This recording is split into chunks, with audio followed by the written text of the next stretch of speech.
Moi j'ai la mienne, mais pour les autres, c'est bien. Ouais.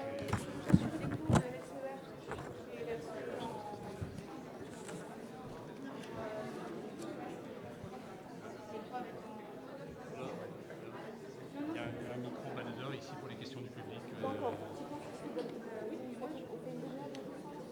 C'est comme tu veux.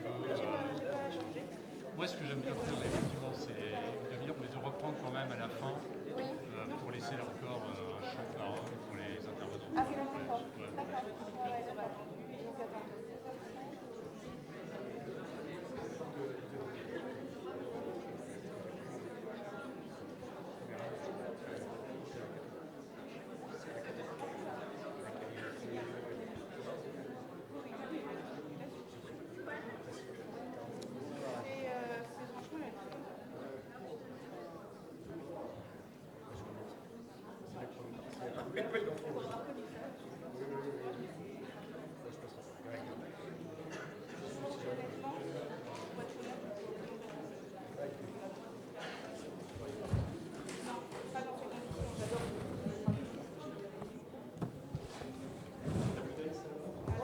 C'est ma petite perso, mais écoute, comme ça on va avoir une minute.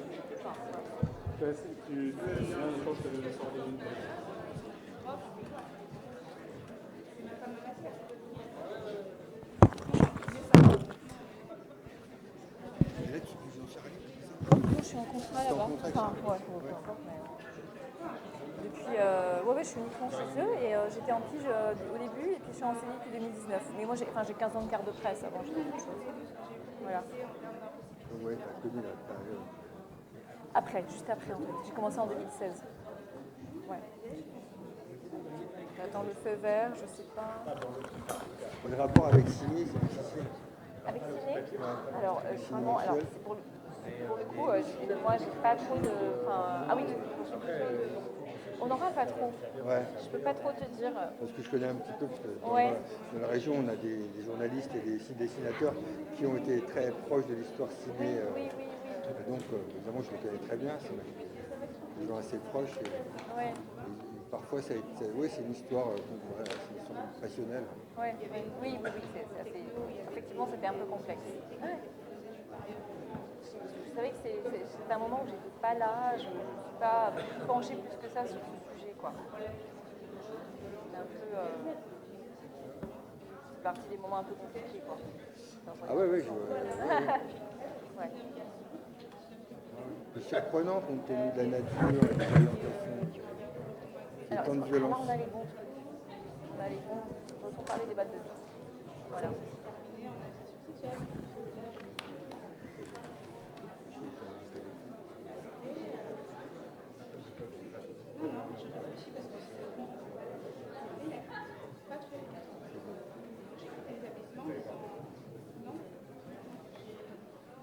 Il y a que moi qui prends des notes, quoi.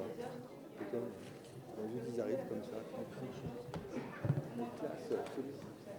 Non, mais moi, si je devais intervenir, je peux vous dire que j'aurais des... Pareil. C'est un peu pour se rassurer aussi. Oui, bon, c'est pareil. Là, je suis un peu stressée par le risque que le débat, On peut y aller Bon.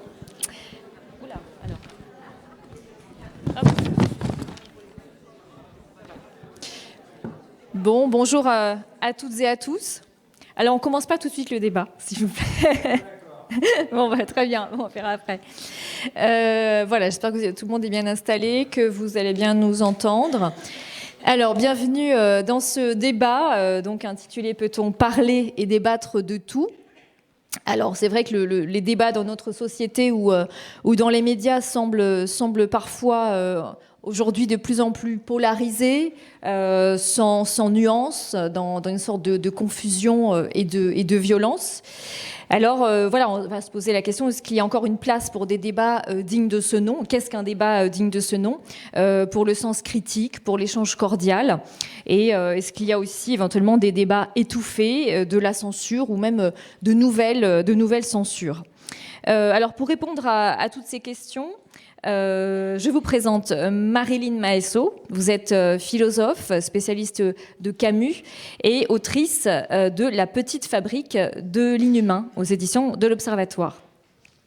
Arnaud Gonzague, vous êtes rédacteur en chef à l'Obs et responsable adjoint et responsable de la rubrique Dissensus, qui est précisément une rubrique consacrée au débat. Donc chaque semaine, vous réfléchissez à ce qui doit faire débat dans l'Obs.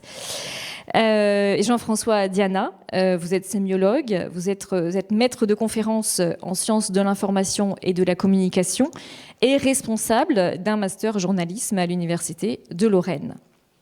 Voilà.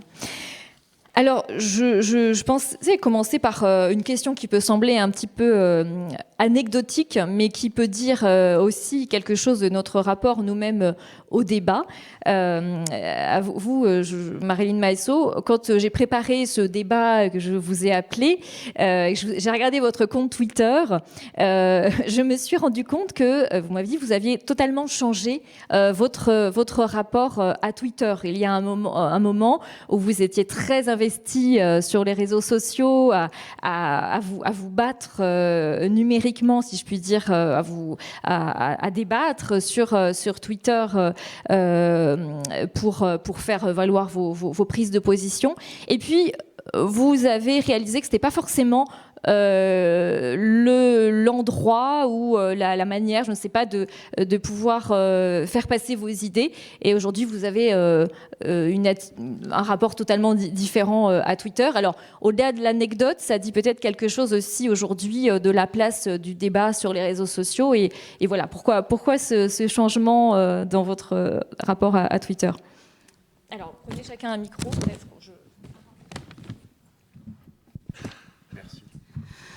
Bonjour à tous, déjà merci d'être venus, je suis ravie d'être à Thionville pour la première fois. C'est drôle parce qu'en écoutant les questions, j'ai l'impression d'être une personne sortie d'une secte qui vient témoigner. Alors, en fait, oui, il faut savoir que je ne me suis pas inscrite sur Twitter par hasard, je me suis inscrite sur Twitter dans le but d'écrire un livre, c'est-à-dire que l'objet Twitter, le support Twitter m'intéressait et je voulais savoir comment il fonctionnait et je voulais savoir aussi pourquoi il dysfonctionnait. Et donc, je me suis inscrite dessus. J'ai arrêté d'être simplement une spectatrice extérieure qui regardait ça de loin pour justement prendre part au jeu, essayer moi-même de pratiquer et voir comment ça se passait.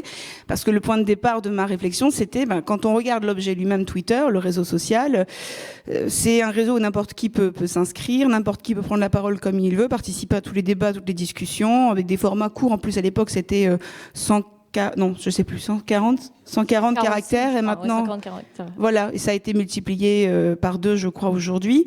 Ça reste quand même court. Je me suis dit voilà, c'est parfait, c'est très cadré pour l'échange, donc ça tout devrait bien se passer, c'est une sorte d'agora virtuelle si vous voulez. Et bien sûr, après, je m'y suis inscrite et je me suis très vite aperçue que ça ne fonctionnait pas vraiment comme ça. À partir du moment où j'ai commencé à avoir un compte avec de plus en plus d'abonnés, ça a empiré, parce que plus vous avez d'abonnés, plus il y a d'interactions qui partent dans tous les sens et plus il y a d'abus. Et donc voilà, une fois que j'ai fait mon travail de recherche, qui je le précise n'est pas un pamphlet anti-Twitter, quand vous le lisez, le premier chapitre s'intitule « Ne tirez pas sur l'oiseau polémiqueur ». Donc c'est bien une manière de dire qu'il y a des choses qui ne fonctionnent pas et d'autres quand même qui sont plutôt intéressantes. Simplement, la raison pour laquelle aujourd'hui j'y participe beaucoup moins, outre le fait que mon travail est terminé, c'est que oui, je ressens un épuisement assez terrible, à savoir que quand vous voyez que tous les efforts que vous faites parfois pour essayer de contrer une contre-vérité ou pour essayer de rétablir un petit peu de nuance dans un débat se soldent la plupart du temps par un échec, il arrive un moment où vous vous dites que de toute façon il n'y a pas vraiment d'intérêt à mettre autant d'énergie pour un résultat aussi maigre, et vous finissez aussi par vous dire que vous pourrez accomplir beaucoup mieux en dehors du réseau social d'autre part, et c'est je m'arrêterai juste là-dessus pour le moment. J'ai aussi remarqué qu'il y avait un effet parfois pervers justement à insister. C'est-à-dire un effet pervers à vouloir à tout prix prendre part à des débats et donc potentiellement à nourrir une polémique à laquelle vous ne vouliez pas participer au départ, mais donc à donner une certaine image de ce que pourrait être un débat, une image qui est négative, une image qui est viciée, et donc potentiellement pouvoir contribuer finalement à nourrir le mal que vous vouliez limiter. Donc c'est aussi pour ça que j'ai pris de la distance, aussi parce que j'ai conscience de mes propres biais, de mes propres limites, et parce que si je n'arrivais pas à améliorer la situation, je voulais pas contribuer à la rendre encore plus pauvre.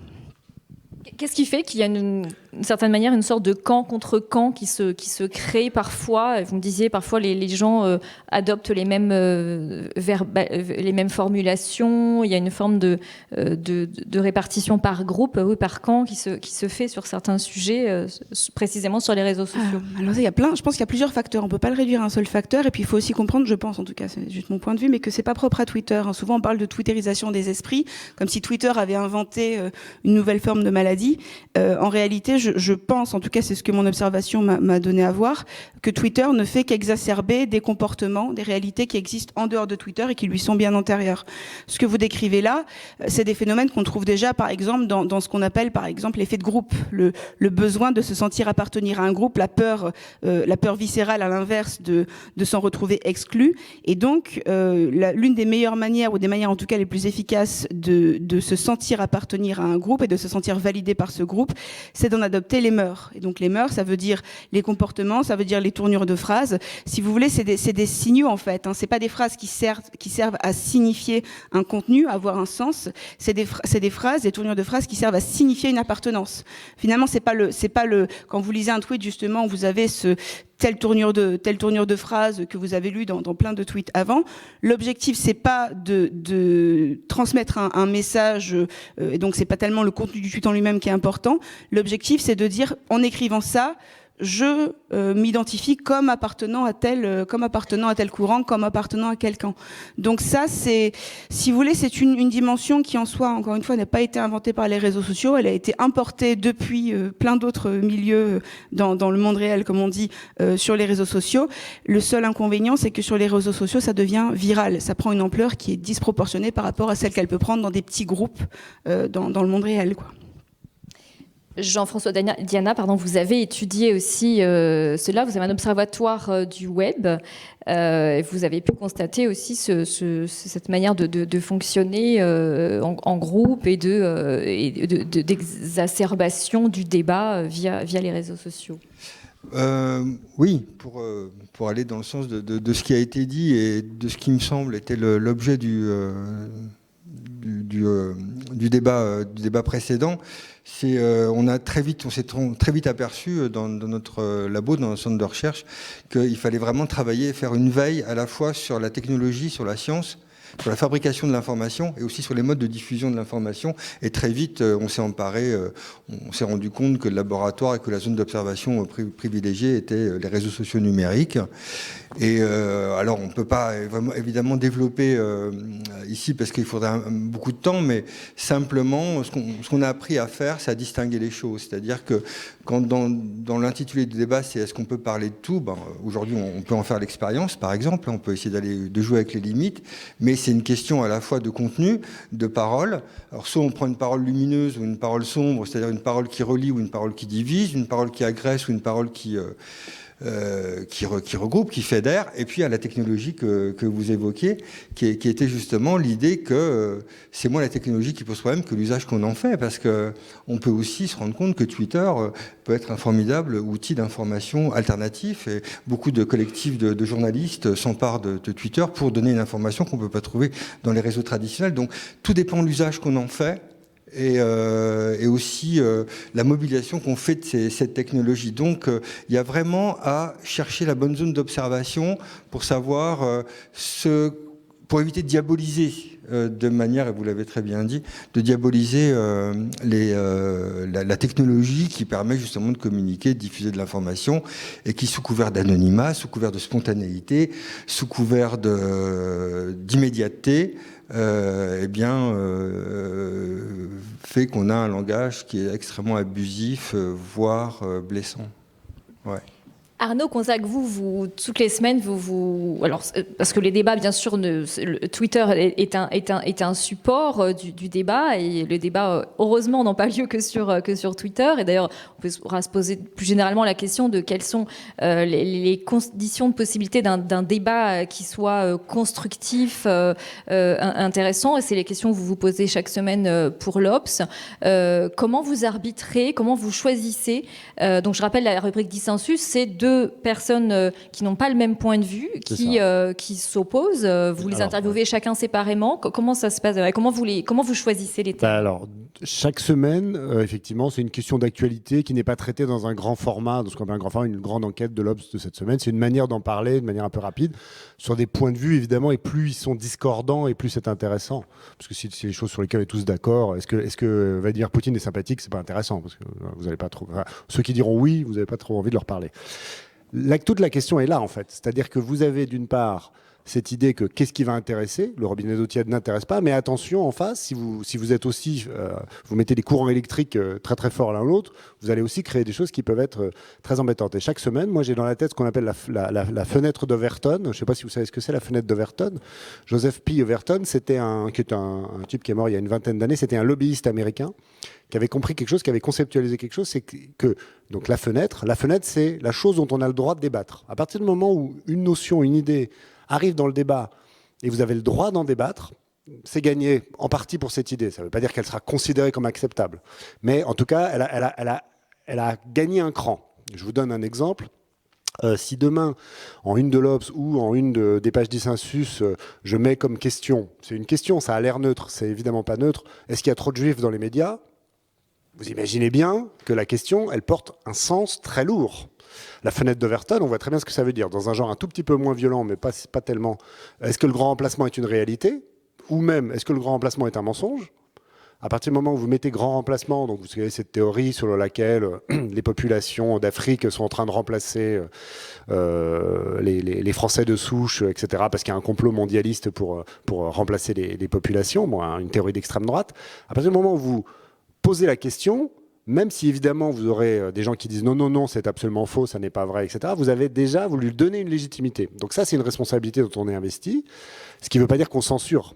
C'est-à-dire qu'il y a deux choses différentes. Moi, la distinction que j'établis, c'est est-ce qu'on en parle ou est-ce qu'on n'en parle pas? Là, pour le coup, moi, je pense qu'il faut parler de tout. L'Obs, comme n'importe quel journal, se doit de parler des choses, y compris les choses les plus dérangeantes, les choses moches, les choses dont on préférait vraiment qu'elles restent dans les poubelles de l'histoire, comme on dit. Et par exemple, en ce moment, je vous donne un exemple de quelque chose de particulièrement caricatural, de grotesque, mais le grotesque, vous savez ce que c'est, devient très vite la norme au bout d'un moment.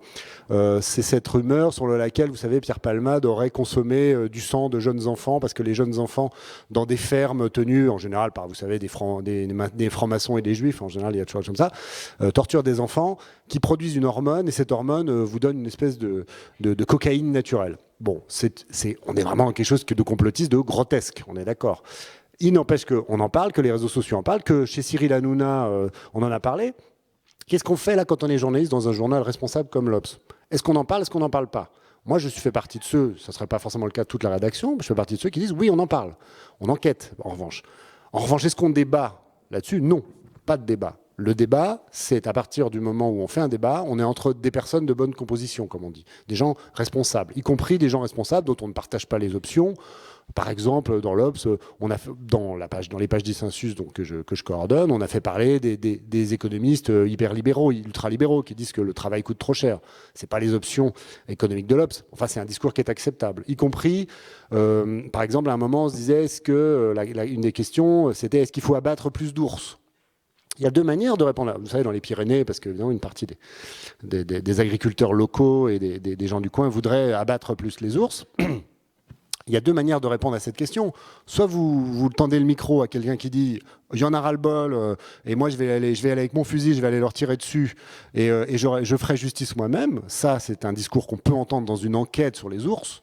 C'est pas un discours qu'on peut entendre dans un débat sur les ours, parce que c'est un point de vue qui n'est pas légitime, selon mon point de vue. En revanche, quand vous avez une élue, en l'occurrence, on avait pris une députée du coin, qui était évidemment très favorable à ce qu'ils appellent les prélèvements d'ours. Alors voilà, tout ça. Bon, on peut considérer que c'est une élue de la République, que son point de vue, on peut ne pas le partager, que par ailleurs en face, il y aura quelqu'un qui qui dit non, aller tuer des ours, c'est une très mauvaise idée. On est face à des gens, même si on ne partage pas le point de vue, on peut trouver que c'est des gens responsables. Voilà, grosso modo, les arbitrages se feront comme ça. Parler de tout, ne pas débattre de tout. Est-ce qu'il y a des sujets dont vous auriez aimé parler et où on vous a dit, pour le coup, même une enquête ou même en parler peut aussi nourrir certains a priori. Parfois, la frontière est ténue. C'est compliqué. Moi, j'avais une idée de débat, pour le coup, pour Dissensus, qui n'a pas très bien passé auprès de la rédaction. Faut-il museler, à l'époque, on est en plein Covid, etc. Faut-il museler les antivax ? Dans le sens, les faire taire. Donc, c'est le débat sur le débat, là, pour le coup. Est-ce qu'il faut les faire taire ? Est-ce qu'il ne faut pas les faire taire ? Parce qu'il y a évidemment deux points de vue. Ce qui consiste à dire, les antivax, leurs arguments peuvent être contestables, mais une partie de la population française les partage, et donc il faut pouvoir les entendre. Moi, j'aurais donné la parole à quelqu'un qui expliquait, par exemple un sociologue, un sémiologue, une personne. J'aurais pas donné la parole à un antivax. Vous voyez, c'est pas la même chose. Et puis en face, quelqu'un qui dit oui, il est préférable. Je crois qu'il y avait un député en l'occurrence, je crois à l'époque, c'est pour ça que l'idée était venue, qui disait il faut faire payer des amendes à ces gens-là qui portent ce discours-là. Bon, voilà, on peut aussi considérer comme très extrême comme point de vue. Et l'idée même de débattre de la possibilité de museler les antivax, c'est pas très bien passé dans le journal. Voilà, je dis pas qu'il y a eu une censure ou quoi, mais j'ai senti qu'il n'y avait pas d'appétence là-dessus. Récemment, alors là, ça aurait pas été un débat, mais il y a un point de vue qui m'intéresse beaucoup. Moi, c'est, vous savez, vous avez entendu parler de l'histoire de Dieudonné. Dieudonné, donc figure quand même plusieurs fois condamné pour antisémitisme, propos antisémites, etc. Voilà, qui dernièrement a fait, je cite entre guillemets, ses excuses aux Juifs en France. Est-ce que c'est vrai? Est-ce que c'est faux? Est-ce que c'est bidon? Est-ce que c'est pas bidon? Est-ce que c'est un point de vue qu'on peut entendre? Est-ce que c'est un point de vue qu'on peut pas entendre? Est-ce que c'est une stratégie idiote pour faire parler de lui? Est-ce que c'est un truc sincère parce que le type a changé? Moi, je sais, j'ai pas enquêté là-dessus, j'ai pas d'avis sur la question. En tout cas, je me dis c'est intéressant. Une partie de la rédaction de l'Obs dit non, on va pas faire de la pub à ce garçon. C'est pas bien. Bon, moi je dis pas que j'ai raison, je sais pas. En tout cas, voilà, c'est le genre de choses dont on peut débattre. Est-ce que parler de Dieudonné qui s'excuse de son antisémitisme passé, c'est faire de la pub à un type qui en fait est vraiment antisémite et continue d'être antisémite et distiller son poison sous couvert d'eux? Ou est-ce que c'est parler d'un fait, ce fait médiatico-sociologique de ce qu'il représente, que lui, il a changé, voilà. C'est une vraie question. Je n'ai pas de réponse définitive à cette question. Parce que de toute façon, et je ne vais pas accaparer la parole, mais ce qui est l'objet d'un débat, c'est une norme. Ça veut dire que implicitement, comme toutes les normes, on les exprime peu, mais en fait elles sont là, elles nous imprègnent.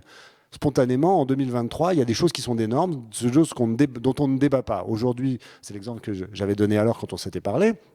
Si aujourd'hui, je pose la question, est-ce qu'une femme qui porte une mini-jupe, elle n'est pas un peu responsable si elle a été violée? C'est une question qui est inacceptable aujourd'hui.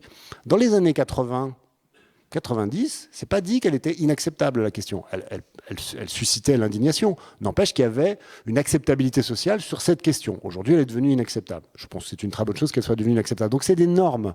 Donc il n'y a pas le côté où on n'a pas de tabou, il faut débattre de tout. C'est pas vrai. Il y a des normes, il y a des choses qu'il faut accepter comme hors du débat. Mais ça change.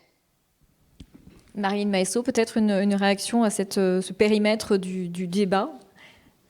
J'approuve cette idée, au moins la remarque sur le fait qu'il y a un rapport entre le débat et la norme, et qu'effectivement, quand on pose la question de savoir de quoi on peut débattre et quoi on ne peut pas débattre, c'est quelque chose qui est variable. L'exemple que vous avez pris d'ailleurs est une parfaite illustration. Après, si vous voulez, ce qui est frappant sur cette question de savoir de quoi on peut ou pas débattre, c'est que souvent il y a je pense en tout cas une certaine mécompréhension de ce qu'est la censure. Par exemple, quand vous avez eu un certain moment, je crois que c'était Éric Zemmour qui avait été déprogrammé d'une émission, on a crié à la censure, lui-même d'ailleurs a crié à la censure, on veut me faire taire. Et moi, ça m'a toujours surprise, en fait, cette idée que quand on n'invite pas quelqu'un dans son émission, on ne veut pas inviter quelqu'un dans son émission, dans son journal, c'est de la censure, sachant que, jusqu'à preuve du contraire, on est, je ne sais plus combien on y est maintenant, on est quoi, 70 millions en France. Si on cherche la proportion de gens qui ont déjà pu prendre la parole dans les médias, si on cherche la proportion encore plus petite de gens qui ont régulièrement la parole dans les médias, c'est une extrême minorité d'une minorité. Est-ce qu'on peut considérer que la quasi-totalité de la population française est censurée parce qu'elle n'a pas accès à la parole médiatique? Non. Ce que cela révèle, c'est simplement que toute émission, tout journal a ce qu'on appelle une ligne éditoriale et donc fait des choix. De la même manière que le temps médiatique est un temps limité. On ne peut pas donner la parole à tout le monde parce que sinon on n'aurait pas assez de place pour faire parler tout le monde. À partir du moment où vous avez un temps limité ou une surface limitée, si vous êtes un journal, pour exprimer des opinions, pour exprimer pour diffuser des reportages en fonction du média que vous êtes, à partir du moment où vous avez une ligne éditoriale, automatiquement vous faites des choix. Et ces choix vous engagent. Donc je pense que ça, c'est déjà une première chose qu'on entend crier à la censure. Il faut rappeler quand même que la censure, c'est pas ça. La censure, c'est quelque chose qui est ciblé. C'est quelque chose qui, au départ, d'ailleurs, a une origine étatique. On va voir ensuite s'il peut y avoir d'autres formes de censure, mais c'est quand même important de le rappeler. Et puis ensuite, sur la question de quoi peut-on débattre, de quoi on ne peut pas débattre, et ne risque-t-on pas, en débattant de quelque chose, de légitimer ça comme un objet de débat. Je pense qu'il faut aussi s'interroger sur la raison qui fait que, à telle époque, on va dire aujourd'hui, on estime qu'on ne peut pas ou on ne peut plus débattre de tel sujet, même si on pouvait en débattre à une époque.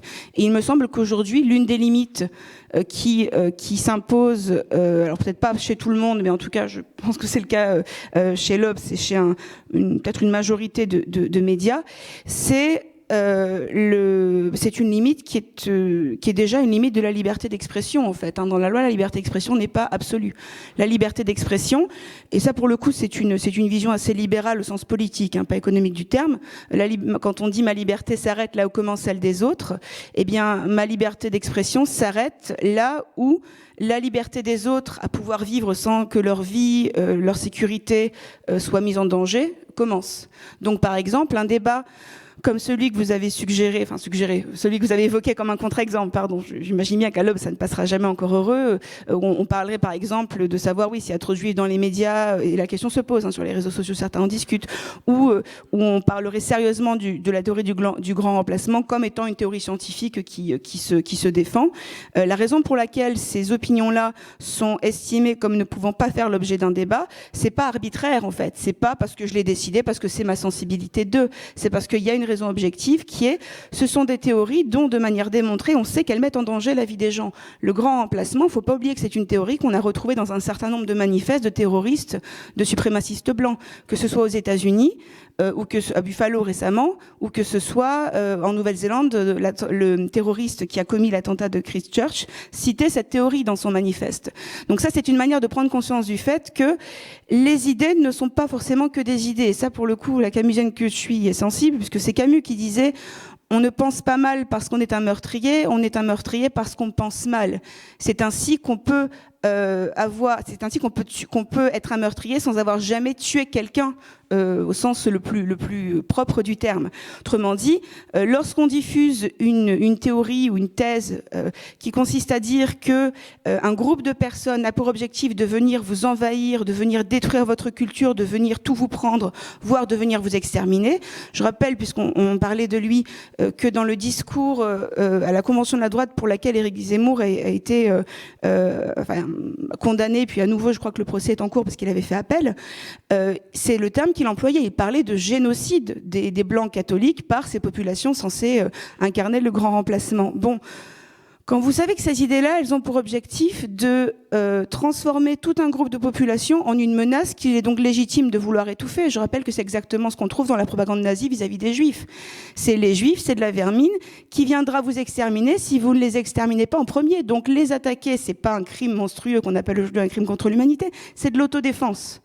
On sait que ces idées-là, elles ont un pouvoir, et un pouvoir qui ensuite peut se traduire par des actes monstrueux. Donc je pense que c'est juste important peut-être de dire ça. Quand on dit qu'il y a des idées ou des propos qui sont pas acceptables dans un débat, d'autres qui le sont, c'est pas au petit bonheur la chance ou en fonction de la sensibilité de chacun. Il y a ce critère-là de la dangerosité des idées qui peut être mis en avant. Oui, non, je voulais juste ajouter, parce qu'effectivement, bien sûr, vous avez raison, Marilyn. Mais par ailleurs, moi, il se trouve, j'écris beaucoup sur les questions d'environnement depuis au moins 20 ans. Et il y a une quinzaine d'années, on avait encore la parole climato-sceptique extrêmement répandue. Il y avait 50% pour les climato-sceptiques, 50% pour les climatologues. Il se trouve, bon, alors ça met tout le monde en danger. Là, c'est l'humanité qui est en danger complètement. Donc, effectivement, aujourd'hui, à part dans les médias d'extrême droite, les climatologues, aujourd'hui, sont discrédités. On commence à entendre, on commence à pouvoir dire que c'est une forme de négationnisme du climat. C'est pas un mot c'est pas une expression que j'ai inventée, c'est une expression qui commence à circuler. Qu'à partir du moment où on commence à nier le réchauffement, le dérèglement climatique, on est complice, alors ni des nazis ni quoi que ce soit, d'une destruction de l'humanité, on va dire. Et ça, c'est typiquement une norme que moi j'ai vu évoluer depuis toutes ces années où j'écris sur les questions d'environnement. Il y a encore vraiment pas si longtemps que ça, parce que il semblerait que le réchauffement climatique était encore quelque chose d'un peu subjectif qui dépendait de notre opinion politique. C'était encore acceptable de dire « moi je suis pas d'accord avec les climatologues », tout en étant jamais climatologue. Vous entendrez jamais un climatologue climato-sceptique, ça n'existe pas. Tous les climato-sceptiques, soi-disant scientifiques, que vous avez entendus sur les médias français et américains, sont tous soit géologues, soit géographes, soit je ne sais quoi. De même que Robert Forisson, inventeur du négationnisme de la Seconde Guerre mondiale, des camps de concentration et des chambres à gaz, n'était pas historien, n'a jamais été historien. Voilà. C'est ça aussi, c'est important de le dire. Mais je prends cet exemple pour montrer que moi, je l'ai vu de mes yeux, cette évolution-là. Voilà. Et puis, il y a aussi un certain nombre de choses sur le rapport homme-femme. Je n'ai pas d'exemple qui me viennent comme ça, qu'on pouvait encore prononcer il y a quelques années, une dizaine d'années, et c'est plus le cas aujourd'hui. Et pour le coup, je considère que c'est une très bonne chose. Vous savez, la fameuse phrase « on peut plus rien dire, on peut plus rire de rien », etc. Il y a certains aspects de ces questions sur lesquels tant mieux, quoi, qu'on puisse plus débattre de tout et tout dire, je trouve. Peut-être une précision, Marilyn Haesso, vous parliez tout à l'heure d'Éric Zemmour, des théories du grand remplacement, théories complotistes, effectivement. Qu'est-ce qui fait qu'aujourd'hui, pour le coup, à l'inverse des climato-sceptiques, cette théorie complotiste s'est quand même beaucoup propagée, ça a même été repris par des politiques, c'est effectivement devenu un sujet de débat presque, je dirais, comme un autre. Et là, j'ai envie de dire, c'est la faute à qui ? C'est parce que des médias l'ont traité comme si c'était un débat comme un autre, ou est-ce que même si des débats ne s'en étaient pas emparés, est-ce qu'aujourd'hui on peut maîtriser finalement les sujets de débat qui arrivent sur la place publique, parce que ça rejoint aussi la question des réseaux sociaux. Aujourd'hui finalement on sait que voilà, toute personne peut avoir accès presque à une forme de parole publique via les réseaux sociaux, et c'est pas du tout réglementé, et ça peut partir dans tous les sens. C'est beaucoup de complotisme aussi sur les réseaux sociaux. Il y a plusieurs questions dans la question. Plusieurs questions dans la question, j'en conviens. Vous me dites si j'en oublie une, je vais commencer par la première. Très clairement, Éric Zemmour, il faut quand même savoir que c'est quelqu'un qui a eu... à qui on a ouvert un boulevard médiatique pendant de très longues années. D'ailleurs, Ruquier, qui est l'un des premiers à l'avoir fait, l'a regretté par la suite, une fois qu'il a compris ce qu'il avait contribué à rendre possible. Et surtout, il faut comprendre que dans l'émission de Ruquier, ou ensuite, parce qu'il était sur Paris Première, dans une émission d'ailleurs qui avait son nom, Nolo et Zemmour, voilà. Zemmour et Nolo, ce sont des émissions qui sont des émissions de divertissement. Donc en fait, on a, pour les avoir regardées tant pour me dire mais c'est pas possible qu'il fasse ce genre de truc. En fait, si on a un petit Zemmour qui rigole de blagues quand il y a une humoriste qui parle, en fait, il est présenté et il se présente comme un invité lambda, sympathique. Et donc quand derrière le même Zemmour, il déverse ces thèses-là, c'est quelqu'un qui a déjà été légitimé dans sa personne comme étant un invité lambda qui est tout à fait respectable. D'ailleurs, on le réinvite. D'ailleurs, on le voit sur plein de chaînes différentes. On le voit aussi à la radio. Il pouvait écrire dans les journaux, puisqu'il a écrit pendant un moment au Figaro. Même s'il n'y avait pas eu tout ça, est-ce que finalement, via d'autres biais donc des réseaux sociaux, il n'y aurait pas eu tout de même le débat sur le grand remplacement qui serait arrivé. Il n'a pas été seul. D'autres sujets, comme par exemple, pour le coup, pour être vraiment sur quelque chose de tout... la théorie des QAnon, par exemple, à ma connaissance, n'a jamais été considérée comme un débat, n'a jamais été sur des émissions de télévision, mais pour autant, ça s'est propagé et ça a grossi. Là, c'est différent, c'est pas la même époque. Le grand remplacement, c'est une thèse qui n'a pas été inventée par Zemmour. Elle a été forgée par Renaud Camus. D'ailleurs, c'était le premier à avoir forgé la notion, mais l'idée préexistait. Donc c'était avant les réseaux sociaux, ça. Mais Canon, c'est autre chose. Canon, c'est quelque chose qui est quand même plus contemporain, en tout cas dans sa diffusion, la diffusion qu'on lui connaît aujourd'hui, et qui est un pur produit de ce que rendent possible les réseaux sociaux, les forums, cette présence en ligne de groupes qui ont une capacité de nuisance qui est inégalée justement parce que la diffusion, et on le sait, ça pour le coup les chercheurs l'ont montré, la diffusion d'un mensonge ou d'une théorie complotiste est beaucoup plus importante que celle d'une véritable information, que celle d'une vérité. Ce qui fait que c'est un petit peu, si vous voulez, c'est le paradoxe d'Achille et la tortue. Le temps qu'il vous faut pour réussir à débunker, comme on dit, c'est-à-dire à démontrer qu'une de ces thèses est fausse, il y en a déjà 3 qui sont de nouveau sur le marché. Donc c'est un puissant fond. Donc oui, le grand remplacement, je précise quand même qu'on peut pas dire et si jamais il n'y avait pas eu Zemmour, parce qu'en fait on réécrit l'histoire. Le fait est qu'on sait qu'il a contribué à cette diffusion. En revanche, est-ce qu'on a besoin, si c'est ça votre question, on a besoin d'une figure médiatique comme Zemmour aujourd'hui pour que ce genre de thèse complotiste puisse être diffusée? Non, mais parce que justement, il y a eu la technologie qui a quand même pu offrir une force de frappe de diffusion à ces idées qui n'auraient pas pu exister à une époque justement où il n'y avait pas ces moyens-là, sauf bien sûr via des figures médiatiques, quoi. Donc j'ai envie de dire que ce soit des thèses qui ont été diffusées d'abord par des figures médiatiques ou des thèses qui connaissent le succès qu'elles connaissent parce que les complotistes, ils sont très présents sur les réseaux, ils sont très présents sur les forums, en plus ils sont très entraînés, ils savent ce qu'ils font, ils maîtrisent l'outil comme personne, mais bon, comme je dis, c'est difficile, je pense que vous parlerez plus en spécialiste de moi de cette question, mais c'est difficile de contrôler ça sur les réseaux, c'est difficile de contrôler la diffusion de ces thèses, en particulier quand par exemple on a un site comme Démocratie Participative qui est dont le créateur est situé à l'étranger dans un pays où on peut pas porter plainte contre lui, donc il peut faire ce qu'il veut. Autant en ce qui concerne l'espace médiatique, là on a une possibilité de réguler et on a une possibilité d'appeler à la responsabilité. Quand c'est un forum d'individus anonymes qui fait ça, tout ce qu'on peut faire c'est essayer d'y mettre un terme et de porter plainte, mais voilà, c'est un forum d'individus anonymes. Quand vous avez quelqu'un qui a un pouvoir médiatique, qui a un statut et dont la parole a été légitimée par justement sa présence dans les médias, le fait qu'il ou elle invite telle ou telle personne ou le fait qu'elle donne une légitimité dans la manière dont elle présente telle ou telle thèse, ça c'est quelque chose, si vous voulez, qu'on peut discuter et dont on peut la tenir responsable. Jean-François Diana, peut-être une réaction sur ces propos? Oui, c'est pas une réaction à proprement parler sur ce qui a été dit, parce que je vais laisser la dimension contenue un peu idéologique, informative. Et bon, on en a assez parlé, je pense. Mais moi, encore une fois, je m'intéresse au dispositif, c'est-à-dire que, par exemple, tout à l'heure, je parlais de paroles lumineuses et de paroles sombres. Et tout vient de l'usage, tout vient de celui qui parle et à qui il parle. Donc, si on veut répondre en un mot à la question, au contrat qui est posé par le débat, c'est peut-on parler de tout? Ça dépend avec qui et dans quelle situation et à qui. C'est-à-dire que, avant de parler, moi, je m'intéresserai au public à qui je m'adresse, parce que je sais que je m'adresserai pas de la même façon à des étudiants, par exemple à des experts, à un public un peu plus élargi. Je ferai attention aux mots, je ferai attention à ce que je dis, parce que de toute façon, prendre la parole, il y a une chose, c'est un risque. Ça provoque des émotions, ça provoque des chocs, ça provoque des secousses, ça provoque des séismes. Depuis le site de Corneille, quand on lit le site de Corneille, on mourait à chaque mot.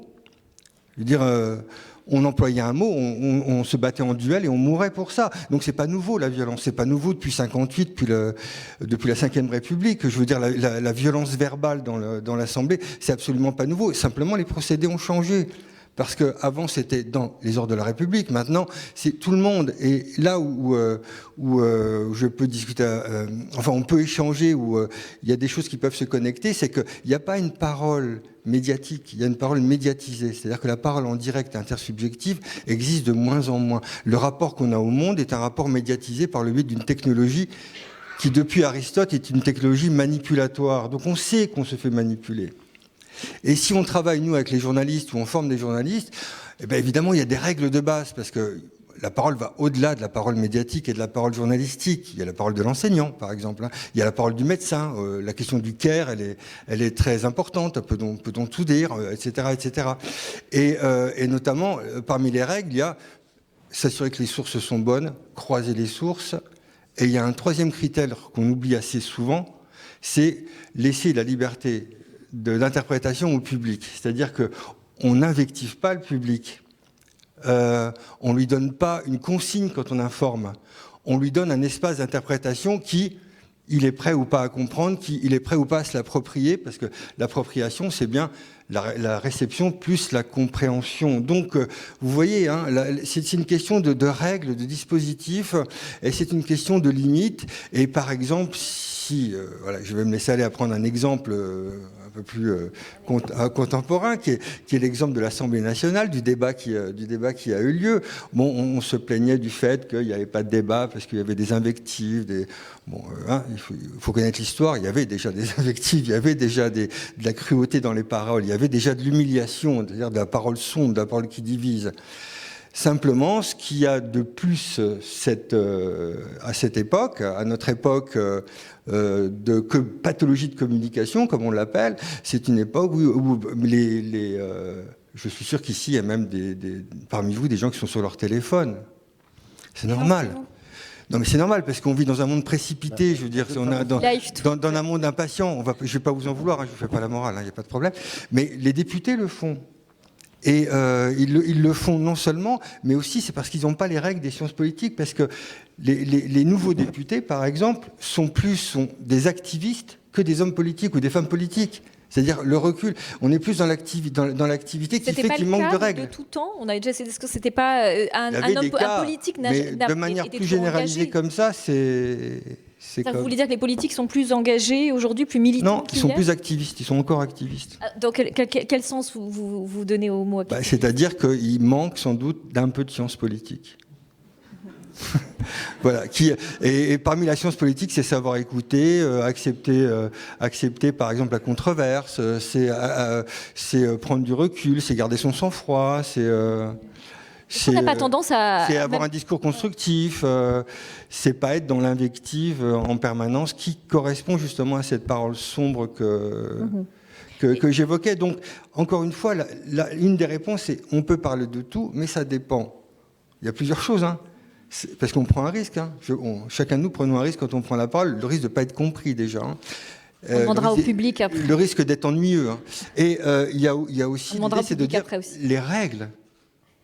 Il y a des règles à connaître pour prendre la parole. Parce que la parole, elle est rationnelle. C'est pas de la palabre. Quelles règles, par exemple? Savoir parler. Savoir à qui on s'adresse. Qu'est-ce que parler? Savoir d'où on parle. C'est-à-dire, vous voyez, on peut parler comme un journaliste, on peut parler différemment selon le moment de la journée. Le matin, on peut être père de famille. Dans la journée, on peut avoir une fonction professionnelle. L'après-midi, on a une fonction de loisir, le soir, etc. On endosse des tas et des tas. Et puis, tout se mélange. Il y en a dans une forme de surmodernité, c'est-à-dire d'excès. Je ne le regrette pas, hein, je le déplore parce que c'est le dernier mot. Hein, parce que je trouve que de toute façon, il n'existe pas de communication claire ou d'information claire, tout est bruyant. On est dans une forme d'entropie permanente et quand on fait de la recherche, quand on est scientifique, nous, le bruit, c'est un niveau supérieur de communication ou d'information. C'est-à-dire qu'on le prend en compte. Il faut avouer que depuis hier, ce qui manque dans la communication et dans l'information, c'est l'écoute. Et je crois que le gouvernement actuel n'écoute pas des tonnes. Donc il y a de plus en plus de bruit et un jour ça va devenir un chaos. Dans les années 70, il y avait dans la musique expérimentale, il y avait le Symphonia Portsmouth Orchestra, qui était un orchestre où chacun jouait d'un instrument de l'autre. Donc je vous conseille de regarder, vous tapez Portsmouth Orchestra, Symphonia Orchestra, et chacun, ils sont produits à l'Alberta Hall, hein, à Londres. Hein. Et donc, derrière ce chaos, il y avait quand même du sens. Mais il faut aussi prendre le chaos comme un signe, comme une information, et comme on dit, la bonne santé, quand même, le silence des organes. Et s'il y a un organe qui nous fait mal, il faut l'écouter, puis si on a le symptôme, on a le remède. Arnaud Conzac, je vais rester beaucoup plus terre à terre. Non, c'était intéressant. Non, c'était au contraire, c'est dur de passer après. Non, je voulais juste ajouter par rapport à l'effet de meute, on va dire, dont parlait Marine Maïsso tout à l'heure, qu'on voit sur les réseaux. C'est quelque chose qu'on connaît très bien quand on est journaliste et dont il faut se défier, parce qu'à partir du moment où une idée est fantasque, où elle est transgressive, où elle est moche même, elle se répandra beaucoup plus vite qu'une idée qui est chouette. Ça, c'est un grand principe, malheureusement. Alors, on peut appeler ça l'effet d'accident. Vous savez que vous êtes sur l'autoroute et vous voyez, et d'un seul coup, il y a un accident sur le bord de la route, une voiture qui est... Tout le monde s'arrête, enfin, tout le monde s'arrête pas, mais tout le monde ralentit. Si vous voyez quelqu'un qui est en train je sais rien, de faire du stop sur le bord de la route, vous vous arrêtez pas. Ou vous voyez une famille en train de déjeuner tranquillement sur le bord de la route, vous vous arrêtez pas pour les regarder. S'il y a un accident, vous allez vous arrêter pour les regarder. Voilà ce qu'on appelle l'effet d'accident dans le journalisme. Si demain, et alors là, on va tous être sincères avec nous-mêmes, et moi le premier, si demain, vous hésitez, sur un site, il y a 2 articles, il y en a un qui est titré est-ce que Pierre Palmade a pris des hormones d'enfants qui ont été torturés? Pour interrogation. Question, donc journalistique. En dessous, voilà. Non, ça sera pas ça sur l'Obs. Enfin, ça sera pas un titre comme ça. On peut en parler. Mais... Et de l'autre côté, est-ce que l'Union européenne est vraiment l'avenir de l'Occident? Voilà. Dans un cas, vous allez vous dire, c'est quoi ce truc là? Attends, c'est marrant. Tout de suite, on va être attiré sur le premier, qui est le plus spectaculaire, qui est le plus moche, effectivement.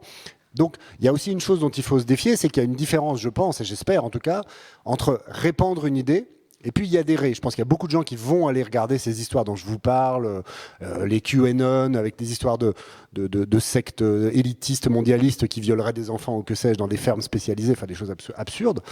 On peut y aller, moi le premier, on peut aller voir ça parce qu'on se dit mais qu'est-ce que c'est que ce truc, ça m'intéresse, beaucoup plus que malheureusement des questions beaucoup plus positives. Comme je vous disais, je donne toujours l'exemple de l'Europe parce que malheureusement l'Europe c'est un sujet dont on sait qu'il est très important et qu'il est peu.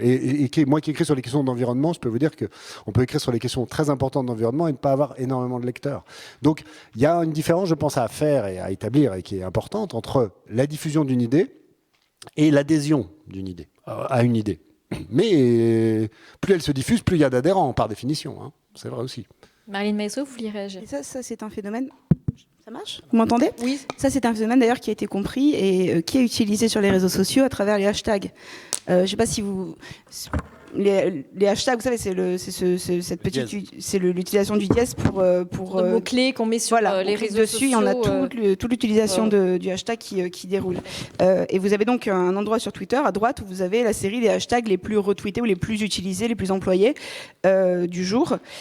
Et les personnes qui veulent justement, parfois simplement avoir un contenu viral, peu importe le contenu, qui veulent juste pouvoir dire « Regardez, j'ai réussi à, comme on dit, percer aujourd'hui », ont bien compris qu'il suffit de mettre un mot choquant en hashtag pour le diffuser. Et si on clique dessus, on se rend compte que parfois la majorité en fait des utilisations de ce hashtag, c'est pas des gens qui valident le contenu du hashtag, c'est des gens qui peuvent dire mais comment peut-on aujourd'hui en 2023 dire quelque chose comme ça sur les juifs? Il y a eu je sais pas combien de hashtags, il y en aura d'autres où il y a juifs dedans, vous pouvez y aller immédiatement, vous avez la série de gens qui tweetent et ceux qui retweetent, etc. Et ça montre une compréhension de ce phénomène. Et je pense qu'il y a quelque chose de similaire aussi dans le choix des séquences d'émissions qui sont diffusées sur les réseaux sociaux. Je me suis toujours posé la question, quand il y a une émission qui a lieu à la télévision, les émissions sélectionnent des séquences et ensuite les postent sur leurs réseaux sociaux. Pourquoi choisir telle séquence plutôt que telle autre séquence? Alors, il y a plusieurs raisons. Parfois, c'est parce qu'on estime sincèrement que la séquence est pertinente. Hein. Il y a plein de cas où c'est ça. Là, il y a une séquence pertinente, on la diffuse parce qu'on la trouve intéressante. Parfois aussi, on se dit, mais en fait, quel intérêt ça a sur le plan du contenu de diffuser ça?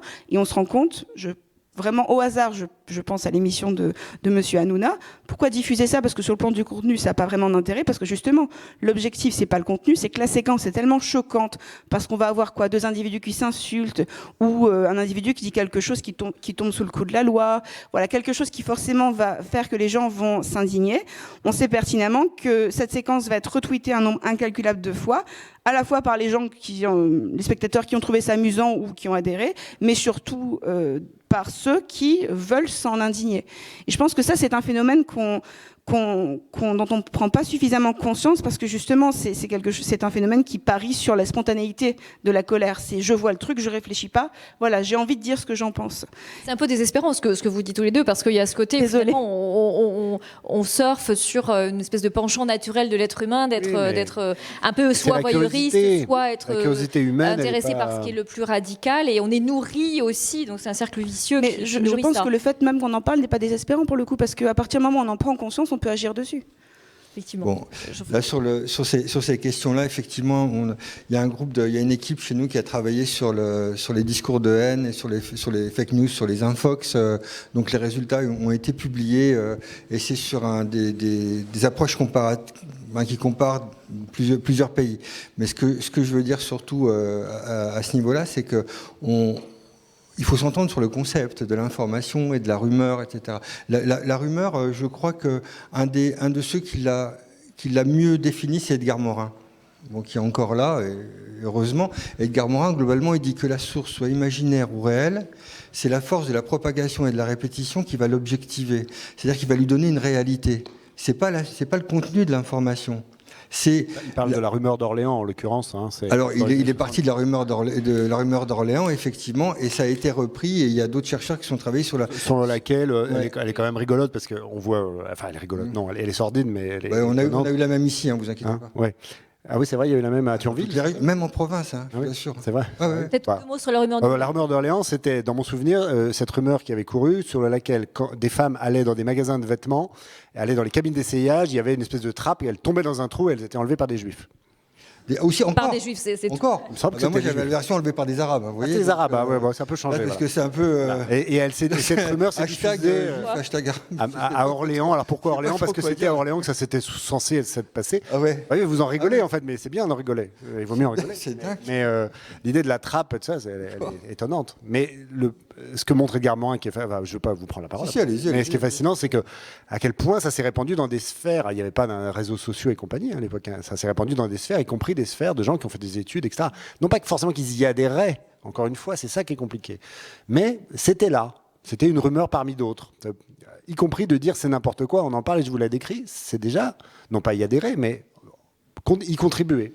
Ouais, bon, pour cette question, c'est comme je vais juste terminer, c'est que on a pris un exemple d'une figure dont on parle beaucoup, qui appartient à une institution dont on parle beaucoup, notamment qui a toute la galaxie Bolloré évidemment. Et donc évidemment, ça peut être intéressant. C'est quand même un bruit, c'est il y avait notamment le papier de Sophie Aram qui disait on a rendu possible ça. C'est pas ce qui est dit, c'est les conditions dans lesquelles on rend possible une façon de parler. Et je reprends pour aller un peu plus loin sur votre fenêtre la façon dont vous décrivez la fenêtre d'Overton, qui est tout à fait une bonne analyse. Ce qu'il faut dire aussi, c'est que la fenêtre d'Overton, qui est assez récente, qui date des années 90, elle dit c'est un espace de discours rhétorique qui tout d'un coup relativise les discours les plus extrêmes. Ça peut avoir un avis absolument négatif quand on relativise les questions sur le racisme, sur le sexisme, sur l'homophobie, sur des choses qui divisent, mais ça peut avoir aussi un effet positif dans le cas de MeToo, où tout d'un coup on a mis en évidence des discours de gens qui avaient, ou de personnes qui avaient des paroles extrêmement déplacées à propos des femmes, et tout d'un coup ils étaient ciblés, et tout d'un coup ils devaient faire attention. Donc tout ça est extrêmement important, quoi. C'est les règles qui sont importantes. Alors, je suis pas les règles, on peut les tordre à l'infini, si vous voulez. Donc, je ne suis pas adossé absolument aux règles, mais je crois que parler demande un apprentissage, comme il y a un apprentissage de la parole, comme il y a un apprentissage du regard, comme il y a toute une série d'apprentissages. Et j'ai l'impression que tout ça est zappé, parce que à vous, journalistes, par exemple, à tous les deux, il y a quelque chose qui peut être intéressant, c'est qu'apparaît une notion de journaliste collaboratif. C'est-à-dire que vous, votre expertise va être complètement balayée par celui qui va prendre une photo avec l'iPhone, avec celui qui va poster en quelques caractères un commentaire sur un réseau social, et on va évidemment chercher ce qui est plus facile à s'approprier que, par exemple, un article de 2 pages, par exemple. Donc tout ça, c'est de la concurrence, et ça s'exclut tout d'un coup. Je voudrais revenir peut-être à la question de réfléchir à qu'est-ce qu'un débat intéressant et jusqu'où peut aller le niveau de radicalité d'un débat. On était plutôt critique jusque-là sur le fait que quand c'est radical, finalement ça annihile la pensée. C'est plutôt contre-productif pour avoir un débat digne de ce nom. Mais est-ce que la radicalité est toujours à rejeter? Je pense par exemple à pour beaucoup de militants, la radicalité est un outil nécessaire dans le débat. Et l'histoire montre parfois que ce qui était une radicalité à une époque ne l'est plus du tout après. Les suffragettes, par exemple, étaient considérées comme totalement radicales dans leurs revendications. Le MLF aussi avec l'IVG. Est-ce que les femmes ont le droit d'avoir le droit de vote? On peut en débattre. Oui. Typiquement, ce genre de choses. C'est pas le sujet. Non, mais c'est super intéressant parce que c'est un débat qui est plus. absurde aujourd'hui. Heureusement, on n'en débat plus. Même pas mais obsolète. Je veux dire, à l'époque, ça a été pour l'exemple des combats féministes, à tout moment, un combat féministe qui était apporté sur la table était considéré comme tout à fait exagéré. Ça a été le cas du droit de vote, ça a été le cas de l'IVG, et aujourd'hui encore, il y a cette question. Il y a, les néo-féministes sont parfois considérés comme étant dans une forme d'exagération. Probablement, certaines exagèrent, mais peut-être on considérera qu'elles auront raison dans quelques années. Voilà, quelle est la place de la radicalité parfois nécessaire dans le débat, d'après vous ? C'est drôle que vous disiez ça et que vous ayez terminé justement sur la notion de néo-féminisme, parce qu'à une époque, ce mot était utilisé pour qualifier Gisèle Halimi. Et aujourd'hui, les personnes qui portent Gisèle Halimi au nu traitent d'autres femmes de néo-féministes. Peut-être que ces néo-féministes aujourd'hui deviendront les Gisèle Halimi de demain et que d'autres encore sont jugées trop radicales. Pour revenir au cœur de la question que vous avez posée, qui est celle de la radicalité, je pense qu'il y a une mécompréhension de ce qu'est la radicalité et qu'il y a une confusion dans le langage courant entre la radicalité et l'extrémisme. Je me permettrai de faire une distinction pour le coup qui m'est inspirée par Camus, une fois de plus. Le mésusage de la notion de radicalité est le corollaire d'un mésusage, à mon sens, de la notion de nuance. Quand on dit dans le débat, il faut qu'il y ait de la nuance. Le terme de nuance, je sais que j'y tiens, c'est un terme camusien par excellence. Mais aujourd'hui, la nuance est devenue un petit peu, si vous voulez, un terme gadget qui est posé sur un discours pour faire joli. On appelle à la nuance pour appeler à la nuance. La nuance devient autotélique. Chez Camus, ça n'a jamais été le cas. La nuance n'était pas une sorte de gadget qu'on invoquait pour pouvoir être légitimé dans sa prise de parole. La nuance n'est pas le contraire de la radicalité. Quand on connaît un petit peu la biographie de Camus et qu'on sait dans quel combat il s'est engagé, de quelle manière il s'est engagé, puisqu'il a notamment participé à la résistance, Camus n'est pas opposé à la radicalité. De la même manière que quand on a voulu croire qu'il était contre la violence, il a été le premier à dire « mais j'ai jamais dit que j'ai été contre la violence, les années d'occupation m'ont appris qu'elle était parfois inévitable ». Donc non, la radicalité, si vous voulez, je crois pas qu'elle soit l'ennemi du débat. Je pense qu'au contraire, l'absence de radicalité est parfois dangereuse. Par exemple, on prend un exemple concret. Si vous avez un... C'est un tweet. Voilà. Je vais mettre un chronomètre et du coup je ne l'ai pas arrêté. Désolée. Si vous prenez un exemple, si vous prenez un débat par exemple, justement, l'un des fameux, vous avez d'ailleurs un registre de débat, des exemples qui est parfait, donc j'ai pioché dedans, sur la question de savoir si une femme qui est agressée peut être potentiellement au moins en partie responsable de son agression en fonction de les vêtements qu'elle portait, son comportement, ce qu'elle a pu dire. Est-ce que si quelqu'un arrive en disant alors, faut nuancer. Faut nuancer. Je dis pas qu'elle est coupable, qu'elle est responsable de ce qui lui est arrivé. En même temps, je veux dire, vous travaillez à Charlie Hebdo, donc vous devez connaître la force du en même temps. Le discours qui consiste à dire, mais bien sûr que je suis contre ce qui est arrivé aux journalistes de Charlie Hebdo, mais en même temps, est-ce que c'était bien nécessaire de publier ces caricatures ? Pensez au discours de François Héran, quand François Héran dit, Samuel Paty, bien sûr que c'est horrible ce qui lui est arrivé, mais en même temps, c'est irresponsable de faire ce qu'il a fait. Faut pas s'étonner ensuite si. Vous voyez, ça, c'est typiquement le genre de propos que des personnes qui vont se revendiquer de la nuance, et l'exemple que je viens de prendre, c'est un exemple... Voilà, pardon ? Oui, c'est ça. La nuance, dans ce cas-là, si vous voulez, c'est pas la nuance au sens camusien du terme, c'est, si vous voulez, c'est la capitulation. Donc, je pense qu'il faut peut-être repartir de la définition des termes. La radicalité, dans un discours, c'est pas l'extrémisme. La radicalité, ça peut être simplement la prise de conscience, on va reprendre l'étymologie du terme, que dans un combat, il faut aller à la racine du mal. Par exemple, la radicalité féministe, ça veut pas dire, l'image qu'on peut se faire, c'est pas des femmes forcément hystériques, comme c'est le terme qu'on emploie dans ces cas-là, qui vont vous sauter à la gorge, ou qui vont dire que tous les hommes doivent être exterminés, ou qui font que la société peut se passer des hommes. Ça, c'est des caricatures qu'on fait pour les besoins de la polémique. La radicalité, ça consiste à dire, en fait, on peut pas s'arrêter juste à ça. En fait, oui, vous vous moquez de moi quand je vous explique qu'il y a un problème dans la banalisation des blagues sexistes. Non, c'est pas parce que j'ai pas d'humour, c'est juste que systématiquement, ce genre de blagues, ce sont des blagues qu'on fait sur les femmes, on fait pas l'équivalent sur les hommes. Il y a une raison, il y a une histoire derrière ça.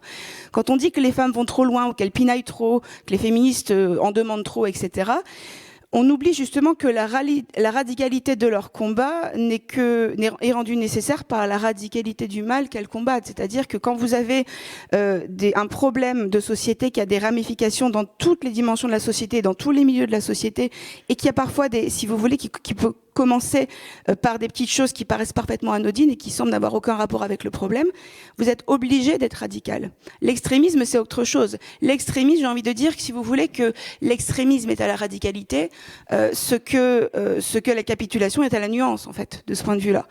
C'est-à-dire que l'extrémisme, c'est se donner l'apparence de la radicalité en tapant du poing sur la table pour taper du poing sur la table, en insultant pour insulter, pour monopoliser la parole et l'attention. Mais si on creuse derrière, il n'y a pas de radicalité, justement. Donc je pense que c'est au moins important de faire ça, de faire la distinction entre ces deux notions qui sont confondues aujourd'hui trop souvent. Arnaud Gonzague, peut-être sur cette question de la radicalité dans le débat aujourd'hui, vous y êtes confronté aussi, peut-être notamment à l'Obs, parce que journal plutôt ancré à gauche, et il y a aujourd'hui un certain nombre de revendications de militants de gauche. On parlait du féminisme, il y a aussi, vous me parliez des véganes par exemple, oui, il y a une forme d'exigence aussi, au-delà de la radicalité, une forme de pureté militante qui peut parfois aussi confiner à parfois de nouvelles censures possibles. Comment vous arbitrez aussi par rapport à ça? Alors moi, j'essaye toujours, comme je vous disais, je m'occupe beaucoup des questions d'environnement, donc je rencontre très souvent des gens qui ont un point de vue qui, 20 ans avant, paraît absurde, incroyable. Les véganes, les premiers véganes qu'il y avait, véganes dans le sens qui ne mangent vraiment rien qui vient de produit animal, pas juste végétarien, ça a toujours existé, mais véganes dans le sens, voilà, jugés radical, extrême, et qui, à un moment, deviennent, en tout cas, légion dans le débat. Pas forcément en termes de quantité de gens qui pratiquent ces choses-là, mais en tout cas, aujourd'hui, on n'en parle plus. Il n'y a pas si longtemps, on prenait tous l'avion sans se demander pourquoi. Oui, j'avais envie d'aller en vacances, j'ai pris l'avion. Aujourd'hui, normalement, si vous avez une légère conscience environnementale ou écolo, vous vous dites, prendre l'avion juste pour 3 jours à Djerba, non, faire un aller-retour qui va coûter l'équivalent de je ne sais combien de tonnes de CO2, non, ça ne se fait pas. Pour ce qu'on appelle le fluxcam, la honte de prendre l'avion. La honte de prendre l'avion, moi j'ai écrit un papier dessus il y a quelques années. Par définition, avant d'écrire là-dessus, je n'avais jamais songé à ça. Alors évidemment, ça paraît très évident aujourd'hui. Là où le débat doit se faire, et là on est vraiment à la radicalité, c'est-à-dire on va prendre le mal, si on considère que la destruction de la planète et le dérèglement climatique est un mal, et je pense que c'est le cas, à la racine, c'est-à-dire à ce que nous tous, braves gens, nous faisons sans nous en rendre compte, donc manger trop de viande et prendre trop souvent l'avion, pour prendre ces deux exemples-là. Moi, je fais partie de ceux, comme je m'intéresse à ces mouvements-là, qui disent c'est hyper important de le mettre dans le débat. Tant pis si vous vous sentez agressé dans vos pratiques et ça, j'en ai rien à faire, c'est intéressant. Et vous allez voir que c'est intéressant. Maintenant, il y a une nuance à apporter, pour reprendre le terme camusien, enfin je ne sais pas si c'est ça, c'est je ne vais pas faire comme si, et ça c'est quelque chose que je rejette beaucoup moi, je vais pas faire comme si le fait de ne plus prendre l'avion était une évidence que vous savez, que vous connaissez depuis 15 ans, 20 ans. Quoi, vous prenez encore l'avion ? Quoi, vous mangez encore de la viande ? C'est ça, moi, que je reproche à un certain nombre de mouvements, y compris hyper progressistes et qui vont, entre guillemets, dans le bon sens. C'est que souvent, ils considèrent que toute la société est au courant de tout depuis 20 ans, depuis 30 ans, depuis 40 ans. Les agressions sexuelles, le fait que les animaux sont maltraités dans les abattoirs, le fait que l'avion, ça pollue. Je prends volontairement des exemples. Le fait qu'il y a des statuts de gens, de militaires qui ont été des colonialistes épouvantables, etc. Bon, soyons tous honnêtes, regardons-nous tous. Il y a une dizaine d'années, les agressions sexistes, les agressions sexuelles, les propos misogynes ordinaires, etc. On avait une tolérance, une acceptabilité beaucoup plus élevée qu'aujourd'hui. Et c'est tant mieux qu'elle ait baissé cette tolérance-là. Mais ne faisons pas comme si cette tolérance-là avait toujours été là et qu'en fait, on étouffait je ne sais quoi, je ne sais qui. Voilà. Donc, moi, j'essaie toujours de faire attention à ça. C'est-à-dire, je ne jette jamais l'anathème sur celui ou celle qui va dire « Ah oui, on peut... Alors aujourd'hui, il ne faut plus prendre l'avion. » Je vais pas dire « Comment tu débarques, mon vieux ?» Enfin, c'est pas possible, sois sérieux 5 minutes. Enfin, voilà. Ça, je fais très attention à ça parce que je pense que c'est contre-productif. C'est-à-dire que les gens se braquent en disant « Mais attends, on n'est pas obligé de me faire honte parce que j'ai pris l'avion aussi. Je suis pas non plus un criminel contre l'humanité parce que j'ai pris l'avion, etc. » Moi, c'est plutôt dans la manière de traiter la chose. Donc, pour reprendre votre question, la radicalité, oui, et en parler, oui, et d'une certaine manière, j'allais dire, plus c'est stimulant et plus c'est intéressant et plus il faut le faire. Enfin, c'est notre rôle, nous, de journalistes, un peu d'idées à l'Obs. En même temps, attention à pas avoir cette espèce de condescendance des convertis qui sont convertis depuis 3 jours, quoi. Ça, il faut faire attention à ça. Réaction avant de donner la parole au public. Oui, sur cette question de radicalité, en un mot, moi je pense toujours à une phrase de Daniel Herrero, qui était un entraîneur de rugby, et notamment à propos des femmes, parce que c'était un premier à défendre la place des femmes dans le rugby. Et dans son dictionnaire amoureux du rugby, sur la notice macho, il dit... Petit macho dans le dictionnaire du rugby. Oui. Et il dit la terre tremble-t-elle non, la terre se fend-elle en deux, la terre tremble-t-elle? Non, une femme a parlé rugby. Et donc, il défend l'idée que les femmes doivent aussi parler de rugby. Et c'était déjà il y a des années. Maintenant, maintenant, c'est un peu plus répandu. Donc, la radicalité, moi, je pense que c'est de l'ordre de l'éveil de la conscience et de l'idée de faire trembler les choses, c'est-à-dire de les faire frémir. Comme par exemple la question des images. Peut-on parler de tout? Peut-on montrer tout? Et je crois qu'on fait un amalgame et une confusion entre la force ou la puissance qu'on accorde à l'image et le regard qu'on porte sur l'image. Parce qu'une image, ça fait pas de mal. L'image d'un chien qui est enragé ne mord pas. L'image d'un feu ne brûle pas, etc. On peut décliner tous les exemples. En revanche, c'est le regard qu'on porte ou qu'on affecte à l'image qui va déterminer la valeur qu'on va lui donner, ou le scandale, ou la décence, ou la décence, etc. Qui va provoquer qui pourrait provoquer des catastrophes. Donc, si on veut parler de tout, si on peut parler de tout, moi je pense qu'il faut passer par une forme d'écologie, et je m'arrête là, mais d'écologie des mots, d'écologie des images, mais si jamais vous voulez que je réponde à cette question, il faudra la poser. On peut donner la parole au public, je pense. Je crois qu'un micro peut circuler. Il est là, voilà, donc allez-y.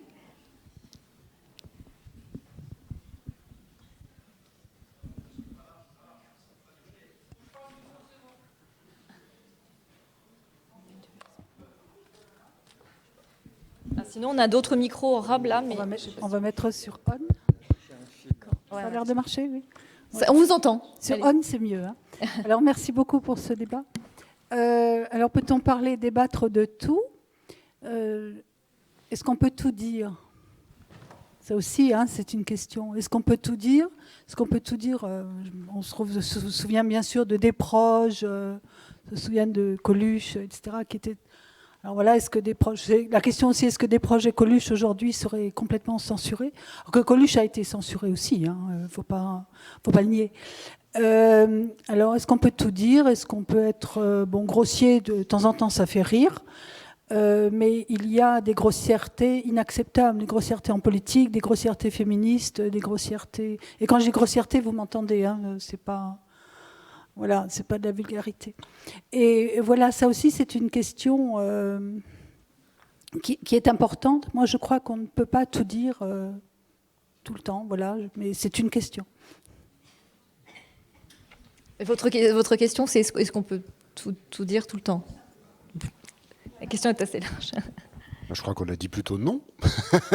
Ce qui me concerne, je pense plutôt non. On ne peut pas tout dire. Et même si on prend beaucoup de pincettes pour dire certaines choses, en revanche, peut-être que ce qu'il faut préciser dans le cadre du journalisme, c'est que on n'arrive pas le matin dans une rédaction en se disant tiens, aujourd'hui j'ai envie de parler des féministes, tiens, j'ai envie de parler de l'avion. Non, c'est parce que c'est dans l'actualité. On parle aussi de censure quand il se passe quelque chose dans le monde qu'on considère qui commence à monter, comme on dit dans le métier, ça, on en parle. Et est-ce qu'on en parle ou pas? En fait, on n'arrive jamais en disant tiens, aujourd'hui on va parler des juifs, ou tiens, on va parler des femmes, ou tiens, on va parler des noirs. C'est pas comme ça que ça se passe. C'est dans l'actualité. Je vous prends cet exemple de cette absurdité là autour de l'accident de Pierre Palmade avec cette substance. Bon, c'est pas moi qui ai décidé de parler qu'on allait violer les enfants de je ne sais quelle thèse absurde. C'est parce qu'on en parle. Les réseaux sociaux y bruissent, les agences de presse en bruissent, les gens commencent à en parler, on commence à en entendre parler. Parfois, c'est aussi une circulation un peu circulaire, puisqu'on en a parlé en l'occurrence dans TPMP, et c'est ça qui a lancé. Bien sûr, oui, mais en même temps, le type qui en parlait de TPMP reprend des choses qui circulent sur les réseaux sociaux déjà. Bon, c'est le problème de l'éclosion, on pourrait dire, de l'information. C'est-à-dire des fois, l'origine est pure, entre guillemets, mais des fois, l'origine est impure. Et des fois, l'origine, ça vient d'une rumeur idiote qui circule sur Internet ou d'un propos idiot d'un battleur médiatique. Bon. La question, c'est pas peut-on parler de tout, c'est peut-on parler de choses dont les gens commencent à se préoccuper. Alors là, j'ai tendance à dire oui, mais il faut en parler intelligemment, dans la mesure du possible. Précisément parce que si vous n'en parlez pas, vous laissez un vide.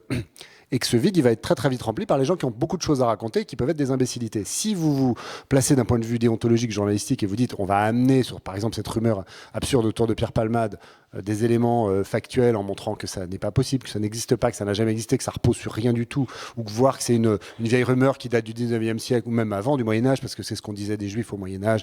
Vous savez qu'ils allaient prendre le sang des enfants pour se régénérer, c'est vieux comme l'antisémitisme.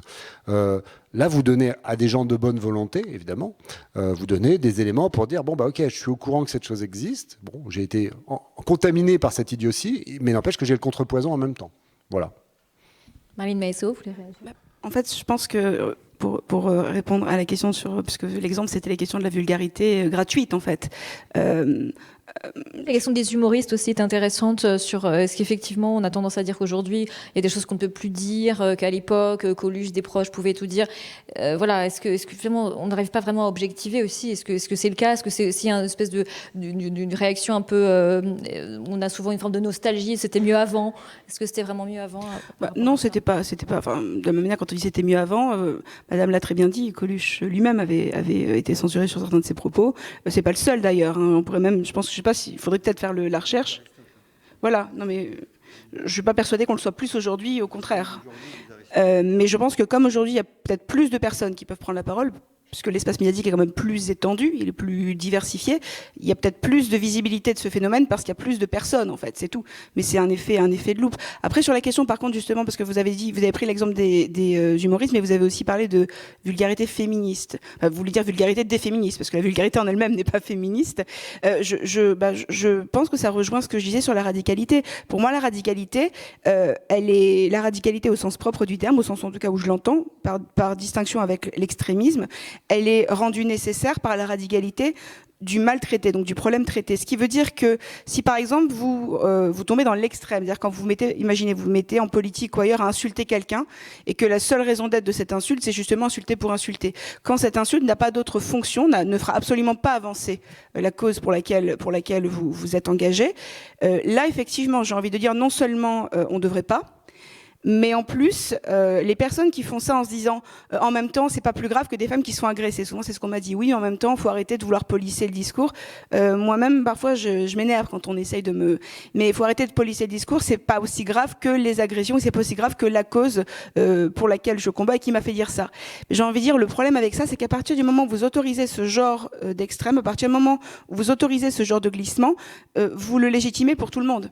Ce qui veut dire que quand ensuite vous serez la première personne à dire mais comment c'est possible qu'on s'adresse à moi de cette manière-là, on pourra vous dire mais vous avez contribué à légitimer ce genre de comportement. Donc je pense que c'est ça qu'il faut penser quand on a une prise de parole extrême, quand on se met à insulter quelqu'un, quand on estime qu'on peut insulter quelqu'un ou quelque chose de cette nature, il faut qu'on pense que c'est pas simplement sa propre personne et sa propre prise de parole qui est concernée.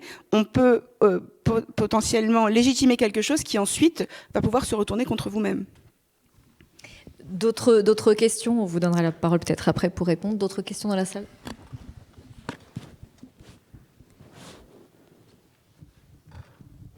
Oui, merci beaucoup pour ce débat très intéressant. Je voudrais rebondir sur la distinction que vous faisiez entre parler de quelque chose et débattre de quelque chose. C'est une distinction vraiment intéressante, mais je me dis qu'à une époque où tout va extrêmement vite, où de moins en moins de gens prennent le temps d'écouter vraiment l'argumentation, les nuances au sens positif. Est-ce qu'il n'y a pas un problème quand même à donner une audience à des sujets qui ne mériteraient pas normalement de passer du temps sur la place publique? Je pense qu'on a tous eu le sentiment, après les dernières élections présidentielles, que Zemmour avait eu beaucoup trop de place dans les médias et que c'était pas légitime et ça avait pris la place de beaucoup d'autres débats. Et tout dernièrement aussi, je pense qu'on a été nombreux à être choqués qu'on parle autant de l'affaire Palmade, alors qu'il y avait quand même un enjeu sur la réforme des retraites qui était autrement plus important. Donc, il est difficile de dire qu'on n'a pas parlé de la réforme des retraites. Quand même. On en a parlé. Là, pour le coup. Oui, on en a parlé, bien sûr, mais sauf que cette affaire Palmade, elle a pris beaucoup trop de place et d'énergie. Et il y a peut-être des gens qui ont surtout entendu Palmade et beaucoup moins la réforme des retraites. Enfin, ça, c'est toujours. Alors, ouais. Là, comme je suis journaliste de service, je vais répondre là-dessus parce que c'est une question qui concerne éminemment les journalistes. Il y a ce qu'on appelle la hiérarchie de l'information dans notre métier, c'est-à-dire rendre intéressant ce qui est important. C'est le fameux slogan qu'on donne dans les écoles de journalisme. On rend intéressant ce qui est est important. Donc la première chose, c'est de vous, journalistes, vous repérez ce qui est important. Ça, c'est important. Et après, vous essayez de le rendre intéressant, sous-entendu, vous essayez que ce soit digeste, quoi. Ça, c'est un très beau principe, mais le problème, c'est qu'est-ce qui est important ?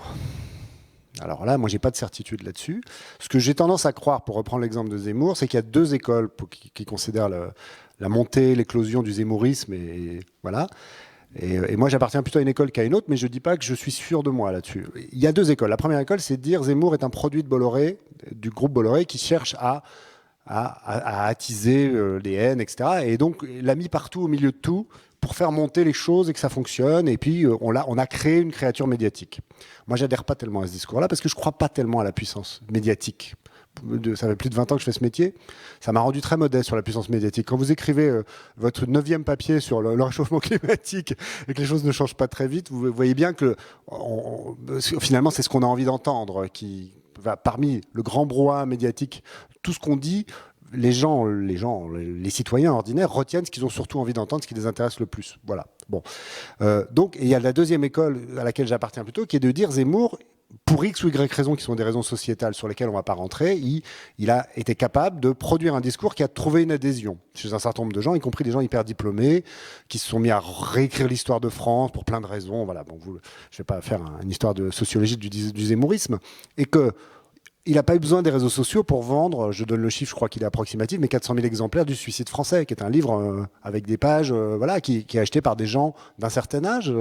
C'est pas des petits jeunes sur les réseaux sociaux qui sont allés lire le Suicide français. Il n'a pas eu besoin de ça pour faire X% d'audience quand il passait sur CNews. Là, pour le coup, c'est des choses très mesurables. Et il n'a pas besoin de ça pour être à X% dans les sondages. Parce qu'il se présente en politique. Donc, à un moment, vous êtes journaliste, vous vous dites, bon, Zemmour, c'est important, c'est pas important. C'est un personnage dégueulasse, ce qu'il raconte est ignoble. Ok, il est à X% dans les sondages. Son livre s'est vendu à 400 000 exemplaires. Je fais quoi, moi ? Je me dis, non, moi, je suis la pureté, j'incarne la pureté, et je ne représente pas ce qui circule parmi les Français, parce que je suis l'Obs, il est hors de question de me salir les mains avec ça, ou je me dis, ma belle-mère, mon beau-père, mes cousins, peut-être ma femme ou mon mari, en fait, ils trouvent que Zemmour est pas si mal. Donc, c'est là. Pareil avec Cyril Hanouna, on n'arrête pas de dire vous n'arrêtez pas de parler de Cyril Hanouna tout le temps. Regardez les audiences de Cyril Hanouna. Alors est-ce que Cyril Hanouna fait les audiences qu'il fait parce que les médias en parlent ? Moi je ne crois pas. Je crois que Cyril Hanouna, avec sa capacité, son génie marketing, parce qu'on peut lui reconnaître ça, a été capable de toucher un certain nombre de passions tristes. Alors c'est pas Aristote, ça c'est Spinoza, les passions tristes. Il est très fort pour aller éveiller en vous ce que vous avez de plus affreux. Et à un moment, il a cette place, il occupe cette place médiatique, cette audience-là. Il y a deux possibilités quand vous êtes journaliste. Soit vous vous dites c'est trop dégoûtant et je n'en parle pas. À mon avis, c'est un tort. Soit vous dites je suis bien obligé d'en parler. Voilà. Et effectivement, vous avez raison. La place médiatique n'étant pas infinie, si on parle plutôt d'une certaine chose, on va parler plutôt de telle autre. Après, sur l'affaire Palmade, là, je suis plus mesuré. En l'occurrence, l'Obs a fait très peu de choses sur ces questions-là. Je pensais plutôt à BFM TV, par exemple. Oui, voilà, bien sûr. Il y avait 50 trucs. Bien sûr.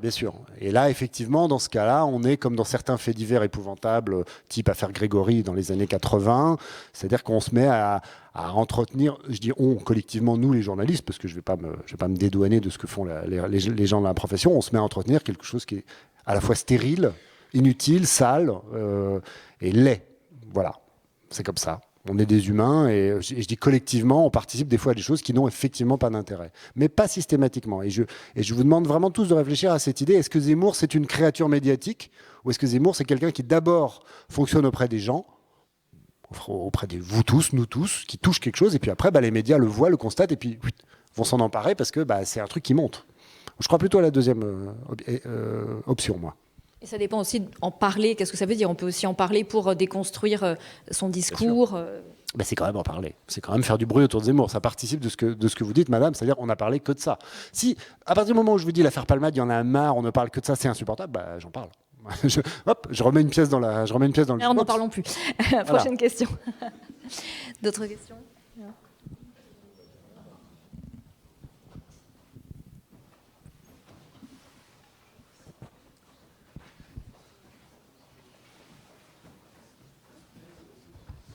Merci. J'ai une question pour M. Diana. Selon vous, quelle est la finalité d'un débat ? Vous avez 4 heures. Non, moins. Je veux dire, oui. Parce que ça n'intéresse pas. Parce qu'on parle pas de palmade. Parce qu'on parle pas de palmade et puis de... Non, mais je déconne. Mais c'est d'être efficace, je crois. C'est de trouver un consensus, parce que là, par exemple, là, vous travaillez sur les dissensus, et donc trouver un consensus et trouver un langage en commun, parce que, pour reprendre la question qui a été posée préalablement, c'est qu'est-ce que c'est que le parler, négocier, argumenter, etc. Bon, un débat, c'est rassembler. Une négociation, c'est de mettre d'accord des gens qui sont a priori pas d'accord. Un duel, par exemple, c'est évidemment trouver le plus petit dénominateur commun. Donc, on a réussi, on est arrivé au bout quand on a trouvé un petit moment de langage en commun, et surtout quand on a parlé à l'autre. Parce que quand on évoquait le problème, ou la première pathologie qui se mettait en place, c'est de dire que c'est de se rendre compte, quand on fait de la recherche, c'est que les gens parlent plus à eux-mêmes qu'ils s'adressent à l'autre. Donc il y a un problème d'adresse, il y a un problème d'interpellation, il y a un problème d'élégance dans la façon de s'adresser à quelqu'un, de décence, de tranquillité. Et ça manque un petit peu. Donc on peut se sentir agressé, on parlait d'humour tout à l'heure. L'humour, il faut peut-être le réintroduire un petit peu d'ironie, et c'est très difficile, on voit que c'est très difficile. Donc, est-ce qu'on peut parler de tout ? Ça dépend des moments, et ça dépend dans quelles conditions, et ça dépend à qui on s'adresse. Hein. C'est ça l'idée. J'ai souvenir, parce que ça concerne Charlie Hebdo, alors voilà, un truc. Ouais. Moi, je suis lecteur de Charlie Hebdo depuis je ne sais combien d'années, vraiment, voilà. Et il y a un moment sur le Facebook de Charlie Hebdo, vous avez un dessinateur qui est un génie absolu, qui s'appelle Vuillemin, qui fait de l'humour costaud, voilà, qui est génial, qui est un génie, mais c'est de l'humour, voilà, c'est pas pour les mauviettes, quoi, c'est de l'humour costaud. Bon. Voilà. Et les lecteurs de Charlie Hebdo, de Harakiri avant, puis Charlie Hebdo maintenant, Vuillemin le connaissent, etc. Et quand vous êtes sur Facebook, j'avais vu, moi, il avait fait un gag sur je ne sais plus quoi, un truc de l'actualité, un truc horrible sur les enfants qui mourraient probablement, des choses épouvantables. Et vous avez précisé dans votre truc Facebook, le community manager, celui qui précise un petit mot, attention, c'est Vuillemin, donc il faut que vous sachiez que c'est Vuillemin, quoi. Et je m'étais dit, même Charlie Hebdo, maintenant, on est là. Alors j'avoue, je suis surprise parce que c'est pas ce qui se fait habituellement. Alors dans le papier imprimé, c'est pas comme ça, mais sur vos sites, et je me suis dit, il y a un community manager chez Charlie qui s'est dit, ça va nous coûter, ça va être problématique. Alors, les gens ne vont pas comprendre. C'était une forme d'ironie de se sentir obligé de le préciser. L'ancêtre de Charlie, c'est Harakiri quand même. Il y avait Rezer, et puis c'est le lieu pour dire que Rezer, il est du coin. En tout cas, il est du pays où il est de Longwy, Rezer. Il est vrai que moi, je suis pas là pour entendre. Pas pour du tout, mais c'était intéressant parce que que la caricature est de plus en plus mal comprise. Il y a une lecture au premier degré qui est un peu désespérante, effectivement. On ne comprend pas que l'objectif est justement d'exagérer. Pour faire réfléchir, pour dénoncer. Le problème, il est là, c'est que la caricature a une grammaire, et la grammaire, si vous l'avez pas apprise, vous pouvez pas la comprendre. Moi, je sais que ça fait partie des choses que j'apprends à mes élèves. D'ailleurs, c'est ce que Samuel Paty faisait aussi. Hein. Vous prenez une caricature et vous expliquez. Alors, une caricature de Charlie Hebdo, qu'est-ce que c'est qu'un télescopage d'actualité ? Parce que qu'est-ce que c'est que ce truc où on mélange deux choses ? Télescopage d'actualité, il faut retrouver les événements. Je me souviens d'une fois d'avoir eu comme ça une discussion avec un professeur que je ne nommerai pas, qui s'était scandalisé sur Twitter une de Charlie Hebdo. On disait, regardez, ça vous suffit pas que ce journal soit raciste, en plus il est antisémite, et avait cité une, on voyait Hitler super sympa. C'est ne vraiment pas comprendre le dessin. Ce que ça gaze. C'est ça. Il disait ça, c'est un dessin de Volinsky. Expliquer, alors voilà, on prend l'actualité, c'est quoi l'actualité ? C'est les procès Forisson, c'est la question du négationnisme. Juste avant, il y avait une interview qui avait été publiée, je crois, de Delpois, qui était titrée, c'est ça, qui était titrée à Auschwitz, on a gazé que les poux. Donc c'était voilà. Exemple hyper intéressant de ce qu'on pouvait faire dans l'Express. C'est l'Express en l'occurrence, je crois, c'est fin des années 70, 78. Darquier de Pellepoix, donc leader d'extrême droite, qui dit, je cite entre guillemets, longue interview de plusieurs pages, à Auschwitz on a gazé que des poux. Sous-entendu, les chambres à gaz servaient à enlever les poux. En 2023, vous imaginez une interview comme ça, inimaginable. Mais j'avais vu c'est repris dans un dessin, évidemment, pour le dénoncer, et ensuite c'est lu. Mais ça, c'était arrivé en 2020. En 2020, le prof sort ça, et j'ai dû expliquer, mais bon sang, vous êtes prof en plus, donc ça veut dire que vos étudiants, vous leur dites ça, alors que la caricature, il faut expliquer, c'est d'actualité. Donc il faut retrouver l'événement dont il est question à l'époque, et ensuite on peut commencer à la déchiffrer. Donc je pense qu'il faut quand même insister là-dessus aussi. Quand on dit oui, aujourd'hui, les gens n'ont plus d'humour, les caricatures, c'est impossible, etc. Non, c'est que ça s'apprend en fait. La raison pour laquelle nous, par exemple, on est capable d'apprécier une caricature, c'est parce que moi, on m'a appris ce que c'était, on m'a appris comment ça fonctionnait, on m'en a appris la grammaire, quoi. Mais c'est ça. C'est ça. Il y avait un dessin de Vuillemin, puisque tu parlais de Vuillemin, qui était absolument terrible il a fait toute une série de dessins sur les camps. Et ça débattait, ça permet la secousse que j'évoquais tout à l'heure, c'est-à-dire la prise de conscience où il fallait en débattre, parce qu'on savait d'où parlait Villemain. Alors que, par exemple, si on prend le cas d'un autre dessinateur qui s'appelle Meursault, qui est un dessinateur qui est typique de la fachosphère, donc évidemment, il est pas équivoque, il est univoque. Alors qu'on est constamment face à un reflet équivoque de la société. Donc c'est très difficile, il faut préparer le public à voir progressivement les choses, quoi, à recevoir des discours. Il y avait d'autres questions? Il reste quelques minutes. Avant que le micro soit donné, je vais juste préciser que moi, à 17h30, j'ai des bonnes nouvelles, parce qu'il se trouve à 17h30, j'anime un débat de l'autre côté au puzzle avec une historienne qui s'appelle Marie Pelletier et qui explique, qui est spécialiste des complotistes et qui dit qu'en fait, depuis quelques années, le complotisme a tendance à reculer.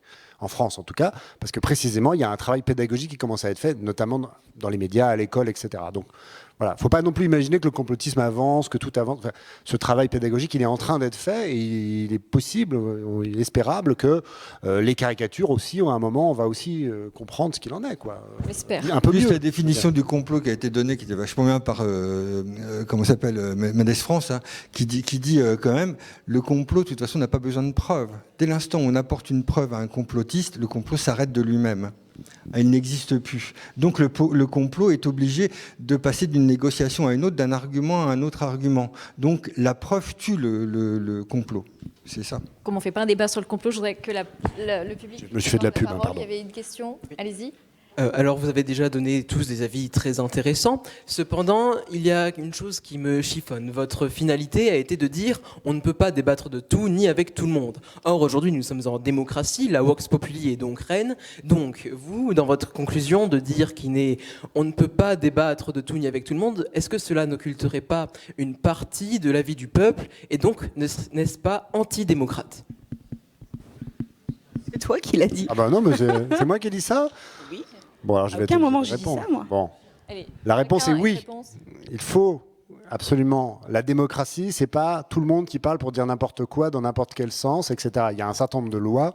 Encore une fois, si j'arrive devant ce cénacle en disant les chambres à gaz n'ont pas existé, c'est n'importe quoi ces histoires, les chambres à gaz n'ont pas existé, ni les fours crématoires n'ont pas existé, je n'ai pas le droit de le dire, eu égard à l'histoire de France, etc. Il y a d'autres pays où j'aurais le droit de le dire. Et la démocratie, c'est pas tout le monde qui dit n'importe quoi sur n'importe quoi. Voilà, pour un résumé très clair. Donc, il y a des lois. On peut pas, de même que la vie en société, tu peux pas arriver puis aller cogner ton copain parce que juste ce matin-là, tu étais mal luné, tu avais envie de lui mettre un pain dans la tronche, ou aller violer telle fille parce que tu la trouves drôlement charmante et qu'elle est dans ta classe, etc. Tu n'as pas le droit de le faire. Je crois pas que tu t'estimes amputé de quoi que ce soit. De ça. J'espère que tu estimes que ça fait partie de la vie en société et que précisément, c'est ce que un peu disait Marilyn tout à l'heure, le fait que tu puisses pas aller mettre un coup de poing à n'importe qui, n'importe quand, ça fait que toi, tu vas pas recevoir un coup de poing à n'importe qui, n'importe quand. C'est la même chose avec la liberté d'expression parce que les mots font du mal aussi. Donc oui, il y a des règles démocratiques et non, tout le monde ne peut pas parler pour dire n'importe quoi. Voilà. Oui, parce que justement, on parle de démocratie, le pouvoir du peuple, etc. Pour qu'un peuple puisse exister et plus précisément subsister, il faut ce que mon collègue vient de dire. Il faut l'existence d'une limite, dirait Camus. Pourquoi ? Parce que si on part du principe que la démocratie implique que tout le monde puisse faire n'importe quoi, n'importe comment, même dire n'importe quoi, n'importe comment, bah, ça implique la possibilité de faire ce que j'écrivais tout à l'heure. Si vous voulez, je ne l'ai pas sorti de mon chapeau quand je disais que les idées pouvaient tuer. Je vous renvoie notamment au livre de l'historien Jacques Semelin, Purifier et détruire, où il analyse 3 grands génocides de l'histoire en expliquant que ces génocides, et comme tous les autres en fait, ont tous été précédés par une préparation idéologique de la population. L'exemple du génocide au Rwanda, pendant des mois avant qu'il commence effectivement, sur les ondes de la radio d'Émile Colline, donc la radio officielle, ont été diffusés des discours sur les Tutsis étant assimilés à de la vermine, exactement les mêmes propos, les mêmes types de formules qu'on trouvait dans la propagande nazie. Et pareil, il a pris d'autres exemples pour montrer que c'est quelque chose d'universel. Pourquoi je parle de ça ? Parce que ça montre que lorsqu'on laisse certaines idées comme ça se diffuser sur l'espace public, en réalité, c'est le fameux peuple que vous avez parlé pour défendre qui est en danger. Pourquoi ? Parce qu'un peuple, en fait, il peut s'entretuer. Si vous voulez, là, on ne parle pas de débattre. Débattre, c'est-à-dire de ne pas être d'accord, voire parfois se disputer de manière un petit peu virulente. On parle de la vie des gens, en fait. La guerre civile, c'est une réalité. Bon, quand vous avez, je prends l'exemple du Rwanda, parce que pour le coup, c'est l'un des plus explicites, quand vous avez une partie du peuple qui commet un génocide contre une autre partie du peuple, est-ce que vous considérez que la démocratie est sauve parce qu'on a laissé cette idée génocidaire diffusée sur les ondes de Radio des Mille Collines? Personnellement, si c'est cette idée de la démocratie que certains ont en tête, je ne la partage pas. Merci. Juste en un mot, il faut revenir à l'étymologie. On vit déjà dans une démocratie participative et électronique. Je crois que tout le monde peut prendre la parole à tout moment et par tous les moyens. Et ce qui est formidable, c'est que ça permet aussi, et ça, moins en ont conscience, c'est que tout le monde a accès à la connaissance, mais peu l'utilise. Vous vous rendez compte, si vous voulez aller sur la BNF, il suffit de taper BNF. Si vous voulez sur le site du Congrès à Washington, vous pouvez aller sur le site du Congrès à Washington et vous avez une iconographie, une bibliographie, absolument. Donc, si vous voulez avoir accès à la connaissance, rien. Enfin, c'est gratuit, c'est formidable. On vit dans une vraie démocratie et une vraie abondance de connaissances. Simplement, il faut s'approprier les outils. Et puis, pour terminer, je dirais, reprenez l'étymologie de Politeia, du festival auquel on participe tous. C'est quand même un modèle de gouvernement qui est à la fois démocratique et oligarchique. Donc, c'est quand même cette idée de dire, on parle et voici un endroit où on peut parler. Après, c'est ce qu'on fait de la parole. Et enfin, je crois qu'on vit plus dans un monde en ce moment où on se débarrasse de la parole par panique, violemment, qu'on se libère de la parole. Alors qu'on devrait se libérer de la parole pour la passer à quelqu'un d'autre. Donc c'est des nuances que vous évoquiez tout à l'heure en disant, on est plus dans un monde en panique, si vous voulez, que dans un monde où on se libère. L'idée quand même de la connaissance, il y a des élèves devant nous, c'est quand même d'agrandir votre monde, non? C'est pas de le rétrécir. Alors évidemment, si vous voyez le monde au prisme d'Hanouna, voilà, c'est ça. C'est juste que la majorité des spectateurs d'Hanouna sont des personnes de plus de 50 ans. On n'est pas en train d'attaquer les jeunes. C'est votre faute. D'autres questions? Oui, j'en ai une. Bonjour et merci. Alors, bonjour. Je pense que j'irai peut-être dans le sens du participant précédent et qui a peut-être un petit peu moins d'emphase. Mais il y a une question que j'aimerais soulever avec vous, c'est celle de la norme, en fait. La notion de norme est revenue de façon très régulière dans vos échanges. Je crois que M. Gonzague a commencé d'ailleurs par dire que l'objet du débat, c'est une norme. Et ce qui m'interroge, moi, en fait, c'est la sensation qu'à travers tous ces échanges-là, on a vu se télescoper plusieurs types de normes qui appellent des réponses différentes au débat, en fait. Bien sûr, on a l'interdiction légale, qui balise d'entrée le terrain de jeu. Il y a la norme de la dangerosité que vous avez évoquée, qu'on peut retrouver aussi chez Popper, par exemple. Et il y a une autre forme de norme que je trouve plus étonnante, parce qu'on peut dire, par exemple, il m'a semblé que le discours de M. Gonzague est extrêmement normatif, justement. Vous avez utilisé un vocabulaire qui est assez...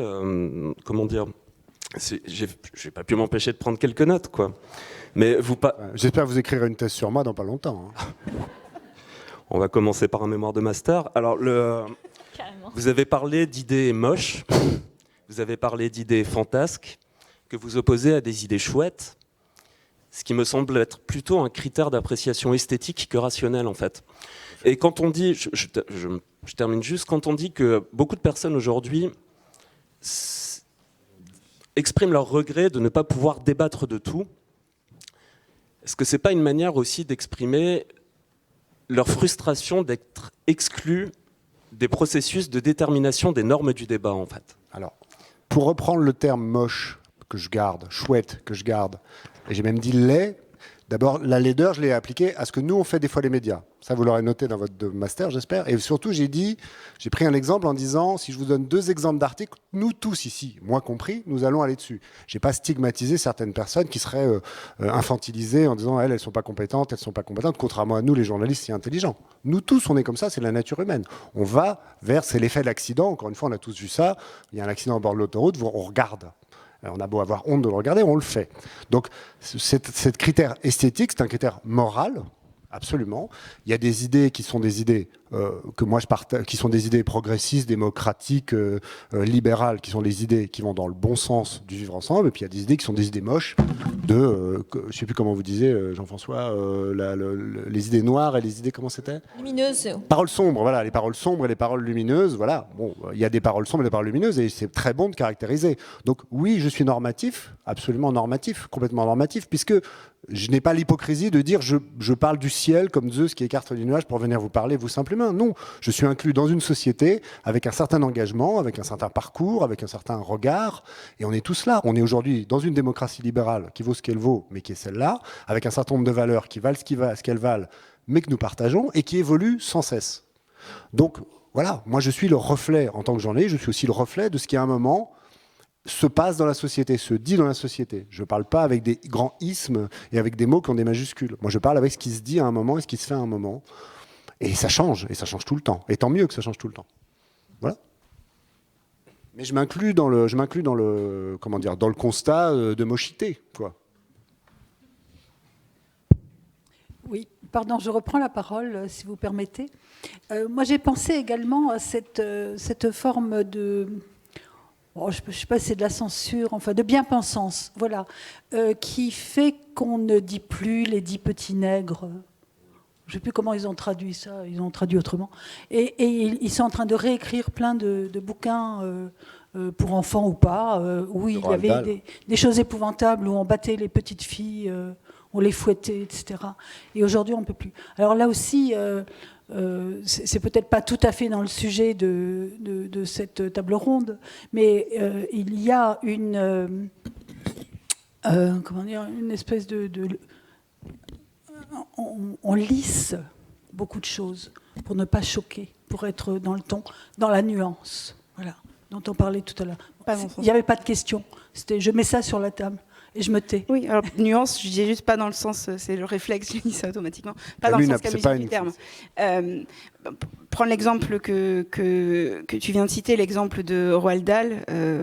Je crois que c'est une retraduction de Charlie et la chocolaterie, c'est ça ? Non, mais je crois Mathilda. De tous ces bouquins. D'accord. Il y a plein de bouquins qui sont concernés. Alors oui, j'ai vu en plus les phrases concernées, où il y a vraiment des moments où on peine à comprendre, en plus, même en admettant qu'il y a une légitimité, ce qui n'est pas mon cas, mais on peine à comprendre où est le problème. Je pense que, si vous voulez, là, pour le coup, il y a un souci qui nous ramène un petit peu d'ailleurs à la distinction entre radicalité et extrémisme. Je pense que sur ce plan-là, il y a je ne mets pas tout dans le même bateau, mais sur l'exemple de Roald Dahl, je pense que justement il y a une notion d'extrémisme qui se manifestait aussi avec, j'en parlais d'ailleurs au téléphone quand on a discuté, avec les mises en garde qu'on a sur la chaîne Disney+ devant les dessins animés. On dit juste avant de diffuser les dessins animés, attention, il y a des représentations, blablabla. Ça me fait rire parce qu'en réalité, on sait très bien que les enfants, le public de ces dessins animés ne comprendra pas cette mise en garde, ne verra absolument pas à quoi ça renvoie en fait. Donc ils vont voir ce texte diffusé, ils vont pas y faire attention, ils vont regarder le dessin animé. Mais l'idée c'est, on s'est donné bonne conscience en ajoutant ce petit message, nous adultes, on s'est donné bonne conscience en ajoutant ce petit message, et en fait le travail véritablement intéressant qui serait d'ensuite discuter avec les enfants, parce que j'imagine qu'une fois qu'ils ont terminé les animés, vous les remettez pas dans leur cage. Vous en discutez avec eux. Si vous trouvez qu'il y a effectivement dans tel dessin animé, je sais pas, la Belle au bois dormant, la question du baiser avec le prince. Bon, s'il se met à discuter de vouloir faire un bisou à sa camarade de classe, je crois que c'est pas interdit de lui dire. Alors, il faut qu'elle soit d'accord en fait, parce que oui, c'est un bisou magique dans le dessin animé, c'est un bisou spécial, c'est un bisou particulier. Mais toi, si tu veux faire un bisou à quelqu'un, il faut qu'il soit d'accord. Si quelqu'un veut te faire un bisou aussi, il faut que tu sois d'accord. Ça, vous pouvez avoir cette discussion. Pas besoin de faire ça. Et quant à la question de la réécriture des textes, je pense que là-dessus, la dangerosité, c'est que le fameux lissage dont vous parlez, ça risque si vous voulez, de lisser la perception du réel, et ça c'est dangereux. Si vous ne confrontez plus les gens au racisme, si vous ne confrontez plus les gens au sexisme, si ces réalités-là disparaissent totalement de la littérature, vous risquez de finalement désaiguiser, désolé il y a un mot en anglais mais j'arrive pas à le trouver en français. Émousser. Vous risquez d'émousser leur capacité à repérer ces phénomènes-là.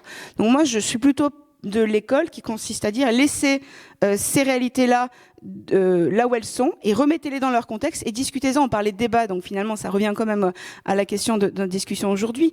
C'est beaucoup plus utile, pertinent à mon sens, de prendre les objets comme ils sont, en l'occurrence les objets d'art, et de les replacer dans leur contexte et d'avoir un débat, une discussion sur eux, que de vouloir effacer cette réalité parce qu'on la trouve sale, parce qu'on la trouve dérangeante, quitte à ce que justement on finisse par ne plus pouvoir l'apercevoir là où elle est.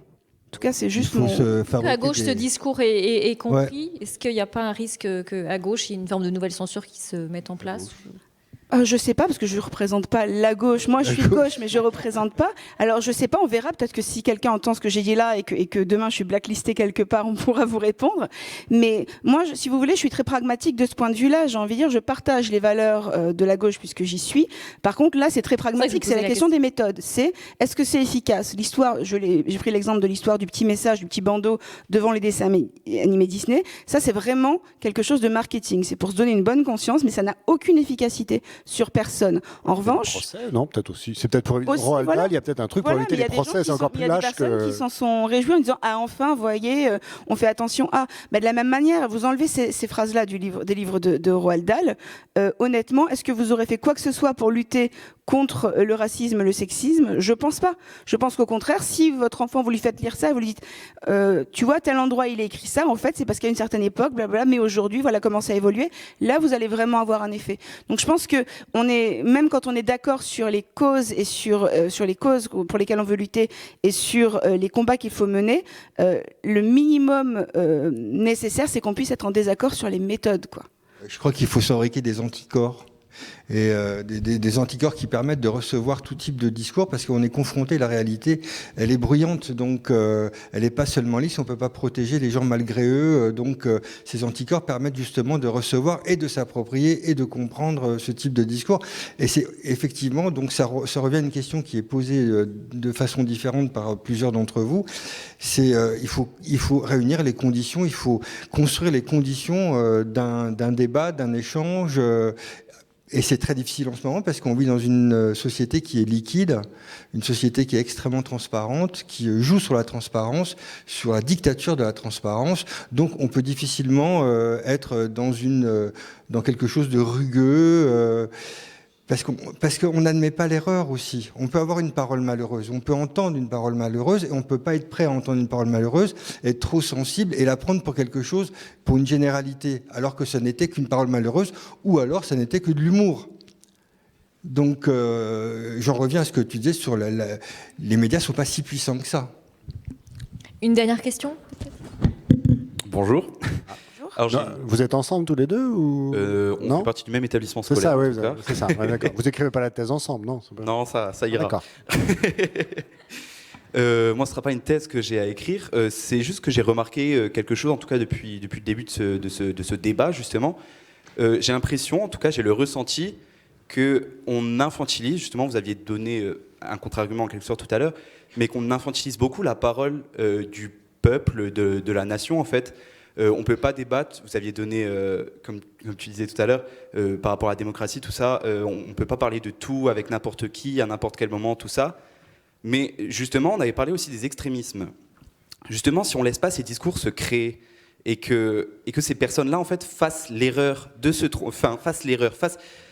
les gens comprendront. En fait, je pense que, je ne vais pas dire que vous prenez les gens de haut, mais... Désolé de le dire, mais c'est un peu le cas, quoi. Enfin, faut laisser les gens se tromper. Et si les gens se trompent, les autres citoyens, les autres membres de la nation auront conscience que ces gens se trompent parce qu'on sait quand quelque chose est juste et quand quelque chose est faux. On parlait des normes tout à l'heure, ça en fait tout à fait partie. Alors, s'il y a bien une chose qu'on apprend de l'histoire, c'est qu'on sait après la catastrophe ce qui est juste et ce qui est faux. Oui, peut-être. Voilà, ça c'est certain. Mais peut-être. Après, je reprends un mot que vous venez d'employer. Et il se trouve qu'avant de venir ici, j'ai fait une animation d'un débat avec Pascal Horry, qui est un historien, et qui a fait un truc sur le peuple, justement, le populisme, il est spécialiste du peuple. Et son livre s'appelle « Ce côté obscur du peuple ». Vous voyez, donc on est complètement dans le ton de la liberté et des choses comme ça.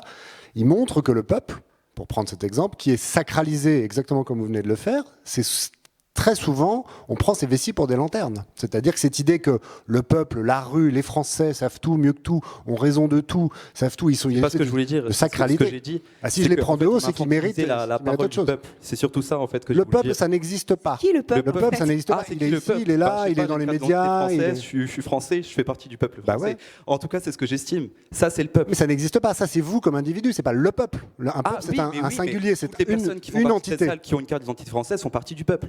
C'est ça que j'ai voulu dire. Donc c'est les peuples plutôt. C'est plus. Hein, Donc- c'est pas le peuple. C'est pas comme s'il y Le avait. peuple, enfin, je veux dire, c'est la nation. Peu importe le terme que j'ai utilisé. Ah, la nation, c'est pas le peuple. C'est pas la même chose. La Oui, mais nation, dans tous les cas, précisément, alors, elle inclut vous ses élites. Vous l'infantilisez alors la nation. C'est Ah, ça que j'ai voulu j'infantilise dire. certainement pas la nation, parce que j'en fais bien plus partie que Ah, en quand tant vous que faites- média.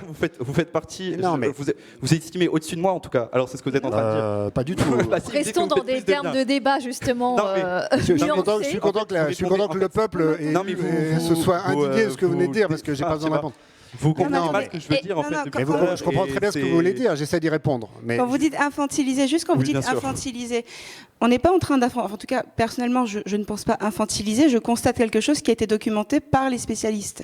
À savoir que quand on vous dit que les paroles extrémistes ont un pouvoir de nuisance, c'est quelque chose qui, l'histoire, comme les spécialistes d'information et autres, ont pu vérifier, si vous voulez.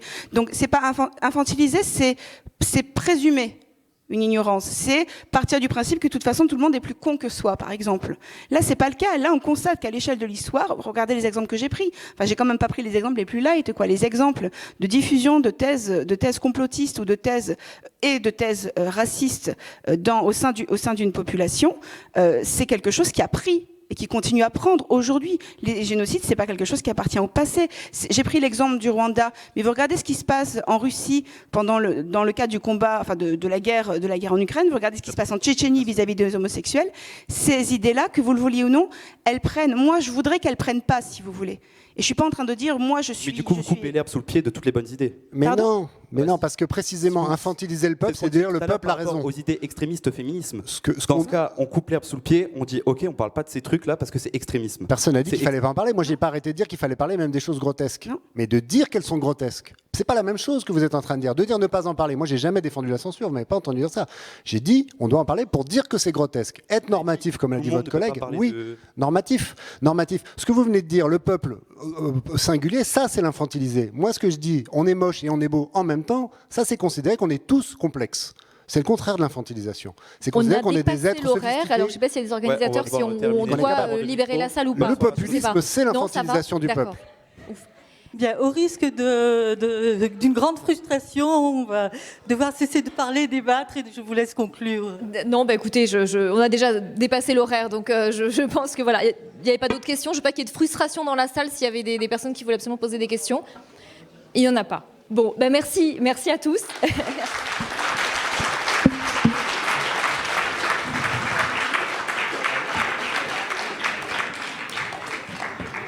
Merci infiniment.